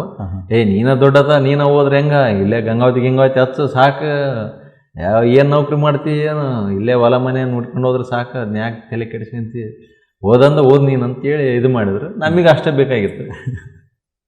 ಅಲ್ಲಿಗೆ ಎಜುಕೇಷನ್ ಲೈಫು ಮುಗೀತು. ಅದಾದ ನಂತರ ಫೇಲ್ ಆದೆ PUC. ಅದಾದ ನಂತರ ITI ಮಾಡಿದೆ. ಇಂಟೆಲಿಜೆಂಟ್ ಇದ್ನಲ್ಲ, PUC ಸೈನ್ಸ್ ಒಂದು ಓದಿದ್ದೆ. ITI ಏನಾಯ್ತು ಅಂದರೆ ಡಿಸ್ಟಿಂಕ್ಷನ್ ಆಯಿತು, ಈಸಿ ಆಗಿಬಿಟ್ಟಿತ್ತು ನನಗೆ. ಅಲ್ಲಿ ಡಿಸ್ಟಿಂಕ್ಷನ್ ಆಯಿತು. ಅದಾದ ನಂತರ ಜಾಬಿಗೆ ಅಪ್ಲೈ ಮಾಡಿದ್ದೆ. ಇಲ್ಲೇ ಜಿಂದಾಲಲ್ಲಿ ಅಪ್ಲೈ ಮಾಡಿದ್ದೆ. ಜಾಬ್ ಬಂದಿತ್ತು. ನಮ್ಮಪ್ಪ ಯಾವ ಜಾಬ್ ಮಾಡ್ತೀವಿ, ಅವಾಗ 300 ರೂಪೀಸ್ ಪೇಮೆಂಟ್, ತಿಂಗಳಿಗೆ 300 ರೂಪಾಯಿ ಇತ್ತು. 300 ರೂಪಾಯಿ ಸಲುವಾಗಿ ನೀನೆಲ್ಲ ಊರು ಬಿಟ್ಟು ಅಲ್ಲಿ ಎಲ್ಲಿ ಓದಿ ಬೇಡ, ಇಲ್ಲೇ ಇಲ್ಲೇ ಇದ್ದದ್ದು ಹೊಲ ಫಲ ಮಾಡಿದ್ರೆ ಸಾಕು ಅಂತೇಳಿ ನೋಡ್ಕೊಂಡು ಹೋಗಂತ. ಹಂಗೆ ಊರಲ್ಲಿ ಉಳಿದ್ಬಿಟ್ವಿ. ಊರಲ್ಲಿ ಉಳಿಯತ್ತಡ ನಮ್ಮದು ಸ್ಟಾರ್ಟ್ ಆಗಿಬಿಡ್ತು. ದೋಸ್ತರು, ಮಜಾ ಮಾಡೋದು, ಗೌಡ್ರ ಫ್ಯಾಮಿಲಿ, ಗೌಡ್ರು ಆಲ್ಮೋಸ್ಟ್ ಆಲ್ ಸ್ವಲ್ಪ ನಮ್ಮೂರಲ್ಲಿ ಒಂದು 80% ನಾವೇ ಇದ್ದೀವಿ. ಎಲ್ಲರೂ ಸೇರಿಬಿಡ್ತಿದ್ವಿ. ಆಲ್ಮೋಸ್ಟ್ ಆಲ್ ಬಹುಶಃ 20 ವರ್ಷ, 22, 23 ಆಗಿರ್ಬೋದು ನನಗೆ. ಸಣ್ಣಗೆ ರಾಜಕೀಯ ಸ್ಟಾರ್ಟ್ ಆಯಿತು. ಎಲೆಕ್ಷನ್ಗಳು ಮಾಡೋದು ಸ್ಟಾರ್ಟ್ ಆಯಿತು. ಪಂಚಾಯತಿ ಎಲೆಕ್ಷನ್, ಹಂಗೆ ಲೀಡ್ರ್ಗಳು ಆಗಿಬಿಟ್ವಿ ಎಲ್ಲರೂ. ಹೌದಾ? ಅಲ್ಲಿಂದ ಸಣ್ಣಗೆ ಪಂಚಾಯತಿ ಎಲೆಕ್ಷನ್ ಮಾಡೋದು, MLA ಎಲೆಕ್ಷನ್ ಮಾಡೋದು, ರಾಜಕೀಯ ರಂಗದಾಗ ಬಂದ್ವಿ. ಆಮೇಲೆ ಒಂದು ಅವಾಗ ಏನಾಯ್ತು ಅಂದರೆ ಕೇಬಲ್, ಅವಾಗ ನಾವು ಹೊಸ್ದಾಗಿ ಆ ಕೇಬಲ್ ಆಪ್ರೇಟರ್ ಆದೆ. ನಮ್ಮೂರಾಗ ನಾವು TV ನೋಡ್ಬೇಕಂತೇಳಿ ನಮ್ಮ ಮನೆಗೆ TV ತಂದಿದ್ವಿ. ಡಿಶ್ ಬೇಕಿತ್ತಲ್ಲ, ನಮ್ಮ ಮನೆ ಮೇಲೇ ಡಿಶ್ ಹಾಕ್ಸಿದ್ವಿ. ಒಬ್ಬರು ಬೇರೆದವ್ರು ಹಾಕಿದ್ರು. ಅವ್ರು ಇಲ್ಲ, ಏನು ನಿಮ್ಮೂರಾಗ ಸರಿಯಾಗಿ ಯಾವ ಹೊಸ ಕನೆಕ್ಷನ್ TV ಬರ್ತಾ ಇಲ್ಲ, ನಮಗೆ ಲಾಸ್ ಆಗುತ್ತೆ, ನಾವು ಕಿತ್ಕೊಂಡು ಹೋಗ್ತು ಅಂದ್ರೆ ಆ TV ನೋಡಿದ್ರ ಸಲುವಾಗಿ ಡಿಶ್ ಹಂಗೆ ಉಳಿಸ್ಕೊಂಡಿವಿ. ಅವರಿಗೆ ಒಂದು 10,000 20,000 ಕೊಟ್ಟು. ಅದೇ ನನ್ನ ಇವತ್ತಿನ ಜೀವನಕ್ಕೆ ಒಂದು ದಾರಿ ದೀಪ ಆಯಿತು. ಅದೇ ಕೇಬಲ್ ಹಂಗೆ ಒಬ್ಬರಿಂದ ಒಬ್ಬರಿಗೆ ನಮ್ಮ ಮನೆಯಲ್ಲಿರೋ ಥರ ಇಲ್ಲ ನನಗೆ ಕನೆಕ್ಷನ್ ಕೊಡು, ನಿನಗೆ ಕನೆಕ್ಷನ್ ಕೊಡು ಅಂತ ಹಂಗಾಗಿ ಇವತ್ತು ಅದೇ 20 ವರ್ಷ ಆಯ್ತು ಸರ್, ಹೆಚ್ಚು ಕಡಿಮೆ. ಇವತ್ತು ನೀವು ಕೇಬಲ್ ಆಪರೇಟರ್ ಇದ್ದೀರಾ? ಹೌದು, ಸುತ್ತಮುತ್ತ ಹಳ್ಳಿಯಲ್ಲೆಲ್ಲ ನಾವೇ ಕೇಬಲ್ ಆಪರೇಟರ್. ಹೌದಾ ಸರ್? ಒಂದು 5 ಹಳ್ಳಿ ಇದಾವೆ ಸರ್. ಓಕೆ. ಒಂದು 1000ರಿಂದ 1200 ಕನೆಕ್ಷನ್ ಇದಾವೆ. ಅದಕ್ಕೆ ಆಪರೇಟರ್. ನಮ್ಮ ಬ್ರದರ್, ಅದ್ರ ಜೊತೆಗೆ ಒಂದು 3 ಜನ ಹುಡುಗರು ಇದ್ದಾರೆ. ಈಗ ಅದನ್ನೆಲ್ಲ ನೋಡ್ತಾರೆ ಸರ್. ಎಕ್ಸಲೆಂಟ್. ಅಲ್ಲಿಂದ ಜರ್ನಿ ಸ್ಟಾರ್ಟ್ ಆಯಿತು. ಓಕೆ. ಎಲ್ಲ ಏನು ಮಜಾನೇ ಮಜಾ. ಅವಾಗ ಸಣ್ಣಗೆ ಸ್ವಲ್ಪ ತೆಳ್ಳಗಿದ್ವಿ ಎಲ್ಲ. ಇಲ್ಲ ಬೀರ್ ಕುಡಿಬೇಕಲ್ಲೇ, ಬೀರ್ ಕುಡಿದ್ರೆ ಬಾಡಿ ಅದು ಸ್ಟಾರ್ಟ್ ಆಯ್ತಾ? ಆಮ್ಲೆಟ್ ತಿನ್ಬೇಕು, ನಾನ್ ವೆಜ್ ಊಟ ಮಾಡಬೇಕು ಅಂದ್ರೆ ಬಾಡಿ ಇದಾಗ್ತೀವಿ. ನಾವೆಲ್ಲ ಹೆಂಗಿರ್ಬೇಕು, ನಾವು ರಾಜಕೀಯ ಲೀಡ್ರ್ಗಳೆಲ್ಲ ಅಲ್ಲಿ ಪಾರ್ಟಿಗೆ ಹೋಗ್ಬೇಕು, ಅಲ್ಲಿ ಅವ್ರು ಕರಿತಾರೆ ಇವ್ರು ಕರಿತಾರೆ ಅಂತೇಳಿ ಇದು ಎಲ್ಲ ಆರಂಭವಾಯಿತು. So non veg, drinks, non veg, drinks ಅಂದರೆ ಬರೀ ಬೀರ್ ಕುಡಿತಾ ಇತ್ತು. ಬೀರ್ ಕುಡಿತಿದ್ದೆ. ಓಕೆ. ಬೇರೆ ಆ ಡ್ರಿಂಕ್ಸ್ ಯಾವ ಕುಡಿತಾ ಇರಲಿಲ್ಲ, ಬರೀ ಬೀರ್ ಕುಡಿತಾ ಇದ್ದೆ. ಭಾರಿ ಇಷ್ಟ ನನಗೆ ಬೀರ್. ಅದಾದ ನಂತರ ಆಮ್ಲೆಟ್ ಅಂದರೆ ಭಾರಿ ಇಷ್ಟ ನನಗೆ. ನಾನ್ ವೆಜ್ನಲ್ಲಿ ಈ ಚಿಕನ್ನು ಮಟನ್ ಅದಕ್ಕಿಂತ ಆಮ್ಲೆಟ್ ಅಂದರೆ ಭಾರಿ ಇಷ್ಟ, ಎಗ್ ಅಂದರೆ ಭಾರಿ ಇಷ್ಟ. ಮಿನಿಮಮ್ ಒಂದು ಸಲ ಊಟಕ್ಕೆ ನಾವು ಹೋದರೆ ಮಿನಿಮಮ್ ಒಂದು 10 ಆಮ್ಲೆಟ್ ತಿಂತಾಯಿದ್ವಿ. ಅಂಥ ಒಂದು ಅದರ ಬಗ್ಗೆ ಆಸೆ ಇತ್ತು. ಅದಾದ ನಂತರ ಹಂಗೆ ಎಷ್ಟು ಆ ಒಂದು ರಾಕ್ಷಸ ಲೋಕಕ್ಕೆ ಹೋಗ್ಬಿಟ್ಟಿವಿ ಎಲ್ಲರೂ ಅಂದರೆ ನಮಗೆ ಗೊತ್ತಿರಲಾರ್ದೇ ವಾರದಲ್ಲಿ ಮಿನಿಮಮ್ 7 ಡೇಸ್ 1 ವೀಕ್ ಅಂದರೆ ಅದರಲ್ಲಿ ಎರಡು ದಿವಸ ಶನಿವಾರ ಸೋಮವಾರ ಬರಬಾರ್ದು ನಮಗೆ. ಶನಿವಾರ ಸೋಮವಾರ ಬರಬಾರ್ದು. ಯಾಕಂದರೆ ಸೋಮವಾರ ನಮ್ಮ ಮನೆ ದೇವ್ರ ವಾರ, ವೀರಭದ್ರೇಶ್ವರ ನಮ್ಮ ಮನೆ ದೇವರು. ಅವತ್ತು ನಾವು ಪಾರ್ಟಿ ಮಾಡಂಗಿಲ್ಲ. ಶನಿವಾರ ಆಂಜನೇಯನ ವಾರ, ಆಂಜನೇಯನ ಪರಮ ಭಕ್ತರು ನಾವು. ಅವತ್ತು ನಾವು ಕುಡಿಯಂಗಿಲ್ಲ, ತಿನ್ನಂಗಿಲ್ಲ, ಏನು ಮಾಡಂಗಿಲ್ಲ. ಅಂದರೆ ನೀವು ಒಬ್ಬರೇನಾ ನಿಮ್ಮ ಮನೇಲಿ? ಇಲ್ಲ, ನಮ್ಮ ಮನೆಯಲ್ಲಿ ಯಾರು ಇಲ್ಲ ಸರ್. ನೀವು ಒಬ್ಬರೇ ಆಂಜನೇಯ? ನಾನು ಒಬ್ಬನೇ. ನನ್ನ ತಮ್ಮ ಸಹಿತ ಏನು ಮಾಡಲ್ಲ, ನಮ್ಮಪ್ಪ ಸಹಿತ ಇಲ್ಲ, ನಮ್ಮ ತಾತ ಯಾರೂ ಇಲ್ಲ. ನಾನು ಈ ಸವಾಸದಂತೆ ಫಲ ಅಂತೇಳಿ ಹೇಳ್ತೀವಲ್ಲ, ಹೀಗಾಗಿ ಎಲ್ಲರ ಜೊತೆಗೆ ಹೊರಗಡೆ ಜಾಸ್ತಿ ಎಲ್ಲ ದೋಸ್ತರ ಜೊತೆ ಒಂದು ಸಮಾಜದ ಜೊತೆಗೆ ಇರೋದ್ರಿಂದ ನನಗೆ ಅದು ಚಟ ಅಂಟಿಬಿಟ್ಟಿತ್ತು. ಇವತ್ತಿವರೆಗೂ ನಮ್ಮ ತಮ್ಮ ಯಾವುದೇ ರೀತಿಯಿಂದ ಯಾವುದೇ ಚಟ ಮಾಡೋಣ ಸರ್. ಸೊ ನೀವು ಆಂಜನೇಯನ ಭಕ್ತರಾಗಿರೋದ್ರಿಂದ ಶನಿವಾರ ಮಾಡಂಗಿಲ್ಲ. ಶನಿವಾರ ಸೋಮವಾರ ಬಂತಂದ್ರೆ ಸಾಕು, ಶನಿವಾರ ಬಂದ್ರೆ ಸಾಕು. ಅವು ಯಾವಾಗ ಹೋಗುತ್ತಪ್ಪ, ಇದು 12 ಗಂಟೆ ಆಯ್ತು, 3 ಗಂಟೆ ಆಯ್ತು, ಯಾವಾಗ ಬೆಳಕರಿತಿ, ಯಾವಾಗ ಸಂಡೇ ಬರುತ್ತೆ. ಸಂಡೇ ಬಂದರೂ ಫುಲ್ ಜೂಮ್ ನಾವು. ಸಂಡೇ ಬಂದರೆ ಹೊರಗಡೆ ಈಗ ರೆಸಾರ್ಟ್ಗಳೆಲ್ಲ ಈಗೆಲ್ಲ ಫಾರ್ಮ್ ಹೌಸು ರೆಸಾರ್ಟ್ ಅಂತೇಳಿ ಹೇಳ್ತೀವಿ, ಫಾರ್ಮ್ ಹೌಸ್ ಅಂತ ಈಗ ಹೇಳ್ತೀವಿ. ನಮ್ಮ ಕಾಲದಾಗ ಅವಾಗ ಹೆಂಗಂದ್ರೆ ನಮ್ಮ ಹೊಲ್ದಾಗ ನಾವು ಶೆಡ್ ಹಾಕ್ಕೊಂಡಿರೋದೇ ಫಾರ್ಮ್ ಹೌಸ್ ನಮಗೆ. ಈಗ ಫಾರ್ಮ್ ಹೌಸ್ ಅಂದರೆ ಹೊಲದಲ್ಲೇ ಒಂದು ಗೆಸ್ಟ್ ಹೌಸ್ ಮಾಡಿ ಬಂದರೆ ಫಾರ್ಮ್ ಹೌಸಿಗೆ ಹೋಗ್ಬೇಕಂತ ಹೇಳ್ತಾರೆ. ನಮ್ಗೆ ಅವಾಗ ಏನಂದ್ರೆ ನಮ್ಮ ಹೊಲ್ದಾಗ ನಾವು ದೊಡ್ಡ ಶೆಡ್ ಮಾಡಿಬಿಡ್ತಿದ್ವಿ ಲೇಬರ್ ಇರೋಕೆ. ಅದಕ್ಕೆ ಅದೇ ನಮಗೆ ಫಾರ್ಮ್ ಹೌಸ್, ಅಲ್ಲೇ ಪಾರ್ಟಿ ನಮಗೆಲ್ಲ. ಅಲ್ಲೇ ಮೀಟಿಂಗ್ಗಳು, ಅಲ್ಲೇ ಪಾರ್ಟಿಗಳು. ಶನಿವಾರ ಸಂಡೇ ಬಂದರೆ ಫುಲ್ ಸರ್. ಸೊ ಜಗಳ ಅವೆಲ್ಲ ಫುಲ್ ಸರ್. ಅದು ನಮ್ಮ ಊರಂದ್ರೇ ಅದಕ್ಕೆ ಪ್ರಖ್ಯಾತಿ ಅಲ್ಲ. ಹೌದಾ? ಬೂದ್ಗುಂಪ ಅಂಥೇಳಿ. ಅದೇನು ಅತಿಶಯೋಕ್ತಿ ಅಲ್ಲ, ಬಟ್ ಆ ಒಂದು ಗುಂಪು ಹಂಗೆ ನಿಂತೀವಲ್ಲ, ಯಾರು ನಮ್ಮನ್ನು ಇವತ್ತಿಗೂ ಸಹಿತ ಕಾರ್ಟಿಗೆ ಅಂತೇಳಿ ಸರ್. ಅಲ್ಲಿ ಬೂದ್ಗುಂಪರು ಅಂದರೆ ಯಾಕೆ ಬೇಕು ಬಿಡಪ್ಪ, ಅವ್ರು ಕೂಡ ಕಿರಿಕಿರಿ, ಅವರೆಲ್ಲ ಬರೀ ಜಗಳ ಗಂಟರು ಅಂತ. ನೀವು ಅಷ್ಟು ಜಗಳ ಮಾಡ್ತಿದ್ರೆ? ಜಗಳ ಸರ್, ಬರೀ ಜಗಳ. ಪ್ರತಿ ವಾರದಾಗ 2-3 ದಿವಸ ಜಗಳ. ಬರೀ ಅವ್ನು ಬೇಯೋದು, ಇವನು ಬೇಯೋದು, ಅವ್ನು ಕೂಡ ಗುದ್ದಾಡೋದು. ಅವ್ನು ತಹಶೀಲ್ದಾರ್ ಮಾತು ಕೇಳಲ್ಲ, ಇವನು ಕೇಳಲ್ಲ, ಅವ್ನು ಅವ್ನು ಹೆಂಗೆ ಮಾಡಿಕೊಡಂಗೆ ಅವಾಗ ಮಾಡಿ ಅವ್ನಿಗೆ ಬೀಗಾಕಮ್ಮ. ಅವನೇನಂದ್ರೆ ಯಾರನ ಹೊಂಟಿರ್ತೀವಿ 10-20 ಜನ, ರೋಡಿಗೆ ಬಿಡಂಗಿಲ್ಲ ಅವು. ಗಾಡಿದು ಬೈಕ್ ತಗೊಂಡು ಹೋಗ್ತಿರ್ತೀವಿ ನಾವು, ಸೈಡ್ ಕೊಡಂಗಿಲ್ಲ. ಸೈಡ್ ಬಿಡಲ್ಲ, ಸೈಡ್ ಕೊಡಲ್ಲ ನಾವು. ಅವರೇ ಹೋಗ್ಬೇಕು ಸೈಡಿಗೆ. ಅವ್ರ ಸೈಡಿಗೆ ನಮ್ಮನ್ನು ಕ್ರಾಸ್ ಮಾಡಿ ಹೋದ್ರೆ ಇನ್ನೂ ಫಾಸ್ಟ್ ಹೋಗಿ ಒಳ್ಳೆ ನಿಂದ್ರಿಸಿ ನಾವು ಹೊಂಟಿವಿ ಅಂತ ಗೊತ್ತಾಗ್ತ ನಮ್ಮನ್ನು ಸೈಡ್ ಹೊಡೆದು ಬರ್ತೀವಿ, ನಾವು ಮಿಂದು ಬರ್ಬೇಕು ಅಷ್ಟೇ ಏನಂತೇಳಿ ಬರೆಯೋದು ಅವನಿಗೆ ಮತ್ತೆ. ಅಂಥ ಒಂದು ರಾಕ್ಷಸ. ಪೊಲೀಸ್ ಸ್ಟೇಷನ್ ಅಂದರೆ ಕಾಮನ್ ಆಗಿಬಿಟ್ಟಿತ್ತು. ಪೊಲೀಸ್ ಸ್ಟೇಷನ್ ಅಂದರೆ ಹಂಗೆ ಇವೇ ಕಿರಿಕಿರಿ ಇದ್ದಾಗ ಏನು ಸರ್ ಹಂಗೆ ಜಗ್ಗಿ ಬೈತಿದ್ರು ಎಲ್ಲ. ಆಯ್ತು ಬಿಡ್ರಿ ಸರ್, ಏನು ಹೇಳ್ರಿ ಸರ್, ಎಲ್ಲ ಇವತ್ತಿನ ಫ್ರೆಂಡ್ಸ್ ಆದಂಗೆ ಆಗ್ಬಿಟ್ಟಿದ್ವಿ. ಆದರೆ ಕೆಟ್ಟ ಕೆಲಸ ಏನು ಮಾಡ್ತಿದ್ದಿಲ್ಲ, ಇದೇ ಹುಡುಗಾಟಿಕೆ ಅಷ್ಟೇ. ಯಾರ ಎದುರಿಸೋದು, ಗುಂಡಾಗಿರಿ ಮಾಡೋದು ಅಂಥದ್ದಿಲ್ಲ. ಒಳ್ಳೆಯ ಕೆಲಸಗಳು ಮಾಡ್ತಾಯಿದ್ವಿ ಆಫೀಸಲ್ಲಿ. ಯಾರೋ ನಾವು ಬಡವರಿಗೆ ಮಾಡಿಕೊಡ್ಲಿದ್ರೆ, ಆಮೇಲೆ ನಮ್ಮ ಊರಿಗೆ ಸ್ಕೂಲು, ರೋಡ್ಸು ಅವೆಲ್ಲ ಬೇಕಂದರೆ ಹೋರಾಟ ಮಾಡ್ತಿದ್ವಿ. ಹಿಂಗಾಗಿ ಒಂದು ZP ಲೆವೆಲ್ ಒಂದು 15-20 ಸಾವಿರ ವೋಟ್ ಇರೋಂಥ ಏರಿಯಾಗಳನ್ನು ಕಂಟ್ರೋಲ್ ಮಾಡ್ತಿದ್ವಿ. ಅಲ್ಲಿ ನಾವು ಏನು ಮಾಡ್ತೀವಿ ಅದೇ ಅಲ್ಲಿ ಲೀಡ್ ಕೊಡ್ಬೇಕಂದ್ರೆ ಲೀಡ್ ಕೊಡ್ತಾಯಿದ್ವಿ ಅಂತ. ಇವತ್ತಿಗೂ ಸಹಿತ ರಾಜಕೀಯ ಇವತ್ತು ಸಹಿತ ಮಾಡ್ತೀನಿ, ಇವತ್ತಿಗೂ ಸಹಿತ ಹಂಗೆ ಇದೀವಿ. ಅಲ್ಲೆಲ್ಲ ಕಂಟ್ರೋಲ್ ಬೈ ನಮ್ಮ ಏರಿಯಾದಲ್ಲಿ ನಾವು ಸ್ವಲ್ಪ ನಮ್ಮದೇ ಆದ ಒಂದು ಗೌರವ ಉಳಿಸ್ಕೊಂಡಿವಿ. ಜನ ಸ್ವಲ್ಪ ಮಾತು ಕೇಳ್ತಾರೆ. ಇವತ್ತಿಗೂ ಸಹಿತ ನಮ್ಮೂರಲ್ಲಿ ನಾನು ಅನ್ಕಂಟೆಸ್ಟ್ ಪಂಚಾಯತಿ ಮೆಂಬರ್ಸ್. ಹೌದಾ ಸರ್? ಓಕೆ. ಸೊ ನಿಮ್ಮ ಲೈಫ್ ಸ್ಟೈಲ್ ನೋಡಿದಾಗ, ನಿಮ್ಮ ಲೈಫ್ ಸ್ಟೈಲು ಈ ಆಧ್ಯಾತ್ಮಿಕತೆ ಅಂದರೆ ಸೌತ್ ನಾರ್ತ್ ಇದ್ದಂಗೆ ಆ್ಯಕ್ಚುಲಿ. ಅದಕ್ಕಿಂತ ದೂರ ಅಂತ ಹೇಳ್ಬೋದು. ಸೊ ನಿಮ್ಮಂಥ ಒಂದು ಈ ಲೈಫ್ ಸ್ಟೈಲಲ್ಲಿ ಈ ಧ್ಯಾನ ಅನ್ನೋದು ಹೆಂಗೆ ಬಂತು ಸರ್? ಯಾವ ಥರ ಪರಿಚಯ ಆಯಿತು ಸರ್? ಹಿಂಗೆ ಲೈಫ್ ನಡೀತಿತ್ತಲ್ಲ, ಮದುವೆ ಆದ ನಂತರ ಮತ್ತು ಹೊಸ್ದಾಗಿ ಮದುವೆ ಆಗಿದ್ನಲ್ಲ, ಸ್ವಲ್ಪ ಕುಡಿಯೋದು ಇವೆಲ್ಲ ಚಟಗಳು ಹೆಂಡ್ತಿಗೆ ಗೊತ್ತಾದ್ರೆ, ಮೊದಲೇ ಲಿಂಗಾಯತರು. ಅದರಲ್ಲಿ ಅವರು ನಮ್ಮ ಮಾವನವರು ಜಾಬ್ ಹೋಲ್ಡ್ರು. ಅವರು ಒಳ್ಳೆಯ ಸಂಸ್ಕೃತಿ ಇರೋಂಥವ್ರು. ನಾನೊಂದು 15 ದಿವಸ 1 ತಿಂಗಳ ಬಿಟ್ಟಿದ್ದೆ. ಬಿಟ್ಟರೆ ನಾನು ಹೆಂಡ್ತಿಗೆ ಮತ್ತೆ ಒಂದು 15 ತಿಂಗಳಾದ್ಮೇಲೆ ದೋಸ್ತರು ಹೆಂಗೆ ಕೇಳ್ತಾರಲ್ಲ, ಬಾರ್ಲೇ ಗೌಡ ನೀನು ಪಾರ್ಟಿ ಕೊಡಿಸ್ಬೇಕು ನಮಗೆ, ಹಿಂಗೆ ಅಂತ ಹಂಗೆ ಸ್ಟಾರ್ಟ್ ಆಯಿತು. ಸ್ಟಾರ್ಟ್ ಆದಮೇಲೆ ನನ್ನ ಹೆಂಡ್ತಿಗೆ ಅದ್ರ ಬಗ್ಗೆ ಗೊತ್ತಿಲ್ಲ. ಡ್ರಿಂಕ್ಸ್ ಮಾಡಿದರೆ ಆ ಸ್ಮೆಲ್ ಹೆಂಗಿರುತ್ತೆ ಏನಂತೇಳಿ ಅವರಿಗೆ ಅದ್ರ ಬಗ್ಗೆ ಗೊತ್ತಿರಲಿಲ್ಲ. ನಾನು ಡ್ರಿಂಕ್ಸ್ ಮಾಡಿ ಹೋದಾಗ ಸ್ಮೆಲ್ ಬರೋದು ಮನೆಗೆಲ್ಲ. ರಾತ್ರಿ ಹಂಗೆ ಹೊರಗೆ ಬಂದಾಗ ಹೋಗೋದೇ 12-1 ಗಂಟೆಗೆ ಮನೆಗೆ ಹೋಗ್ತಿದ್ವಿ. ಅವಾಗ ಹೋದಾಗ ಒಂದೊಂದು ದಿವಸ ಹೇಳ್ತಿದ್ದೆ, ಏನಿದು ಸ್ಮೆಲ್ ಅಂತ ಕೇಳಿದ್ರೆ, ಇಲ್ಲ ಇವತ್ತು ಆ್ಯಪಲ್ ಜ್ಯೂಸ್ ಕುಡಿದು ಬಂದಿದ್ವಿ ದೋಸ್ತರು ಎಲ್ಲರೂ ಕಲ್ತಿದ್ವಿ. ಒಂದು ದಿವಸ ಹಂಗೆ ಹೇಳ್ತಿದ್ದೆ, ಒಂದು ದಿವಸ ಮೋಸಂಬಿ ಜ್ಯೂಸ್ ಕುಡಿದು ಬಂದಿನಿ ಅಂತ ಹೇಳ್ತಿದ್ದೆ. ಅಲ್ಲಿಗೆ ಡೌಟ್ ಬರ್ತಾಯಿತ್ತು. ಹಿಂಗೆ ಒಂದು 8-10 ಸಲ ಆಯಿತು.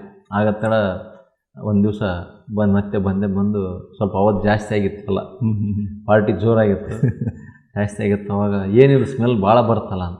ಇಲ್ಲ ಇವತ್ತು ಎಲ್ಲವೂ ಫ್ರೂಟ್ಸ್ ಹಾಕಿ ಜ್ಯೂಸ್ ಮಾಡಿ ಕೊಟ್ಬಿಟ್ಟ ನಾವು, ಅದ್ರ ಸಲುವಾಗಿ ಸ್ಮೆಲ್ ಜಾಸ್ತಿ ಬರುತ್ತೆ ಅಂತ ಹೇಳಿದಾಗ ನಾನು ಹೇಳ್ತಿ, ಹೌದಾ ಹಂಗಂದ್ರೆ ಆಲ್ರೆಡಿ ಜ್ಯೂಸ್ ಮಾಡಿಟ್ಟಿದ್ಲು, ಹಂಗಂದ್ರೆ ಈ ಜ್ಯೂಸ್ ಯಾಕೆ ಸ್ಮೆಲ್ ಬರೋವಲ್ದು, ನೀರು ಕುಡಿದಿದ್ದು ಯಾಕೆ ಬರುತ್ತೆ, ನಾನು ಎಲ್ಲವೂ ಹಾಕಿ ಜ್ಯೂಸ್ ಮಾಡೀನಿ, ಈ ಜ್ಯೂಸ್ ಕುಡಿದ್ರೆ ಸ್ಮೆಲ್, ಈ ಜ್ಯೂಸ್ ಕುಡಿ ಸ್ಮೆಲ್ ಬರೋಂಗಿಲ್ಲ, ಮುಂದೆ ಆ ಜ್ಯೂಸ್ ಯಾವ ನೀನು ಕುಡಿದು ಬಂದಿರೋ ಜ್ಯೂಸ್ ಯಾವುದು ಕೊಡೋ, ನನಗೆ ಕುಡಿಸ್ಬಾ, ಇಲ್ಲ ನನಗೆ ತೋರಿಸ್ಬಾ, ಅದು ಎಂಥದ್ದು ಹೋಗೋಣ ಬಾ ಅಂತ ಹೇಳಿದ್ರು.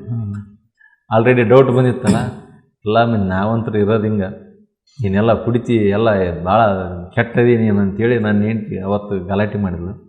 ಅಲ್ಲಿ ತನಕ ಸುಳ್ಳು ಹೆಂಗೆ ಹೇಳ್ಬೇಕಂತ ಭಯ ಇತ್ತು, ಗೊತ್ತಾಗ್ಬಿಡ್ತಲ್ಲ ಹೆಂಡ್ತಿಗೆ ಎಲ್ಲ ಈ ಚಟ ಮಾಡ್ತು ಅಂತೇಳಿ. ಇನ್ನೂ ಫ್ರೀ ಆಗಿಬಿಟ್ಟು ನಾವು ಇರೋದು ಹಿಂಗೆ. ಮತ್ತು ನಾನು ಯಾರಿಗೆ ನಮ್ಮಮ್ಮ ನಮ್ಮ ಅಪ್ಪಗೆ ಎದುರಿದ್ದಿಲ್ಲ, ನಿನಗೆ ಸ್ವಲ್ಪ ಹೆದರ್ಕೊಂಡಿದ್ದು, 1 ತಿಂಗಳಾಗಿತ್ತು. ನಾವು ಇರೋದೇ ಹಿಂಗೆ ನೋಡು, ನೀನು ಏನಾನ ಮಾಡಿಕ. ಹಂಗೆ ಒಂದು 6 ತಿಂಗಳು ಮನೇಲಿ ಗುದ್ದಾಡಿದ್ವಿ ಇಬ್ಬರು ಗಂಡ ಹೆಂಡ್ತಿ, ಒಂದು 6 ತಿಂಗಳು ವರ್ಷ.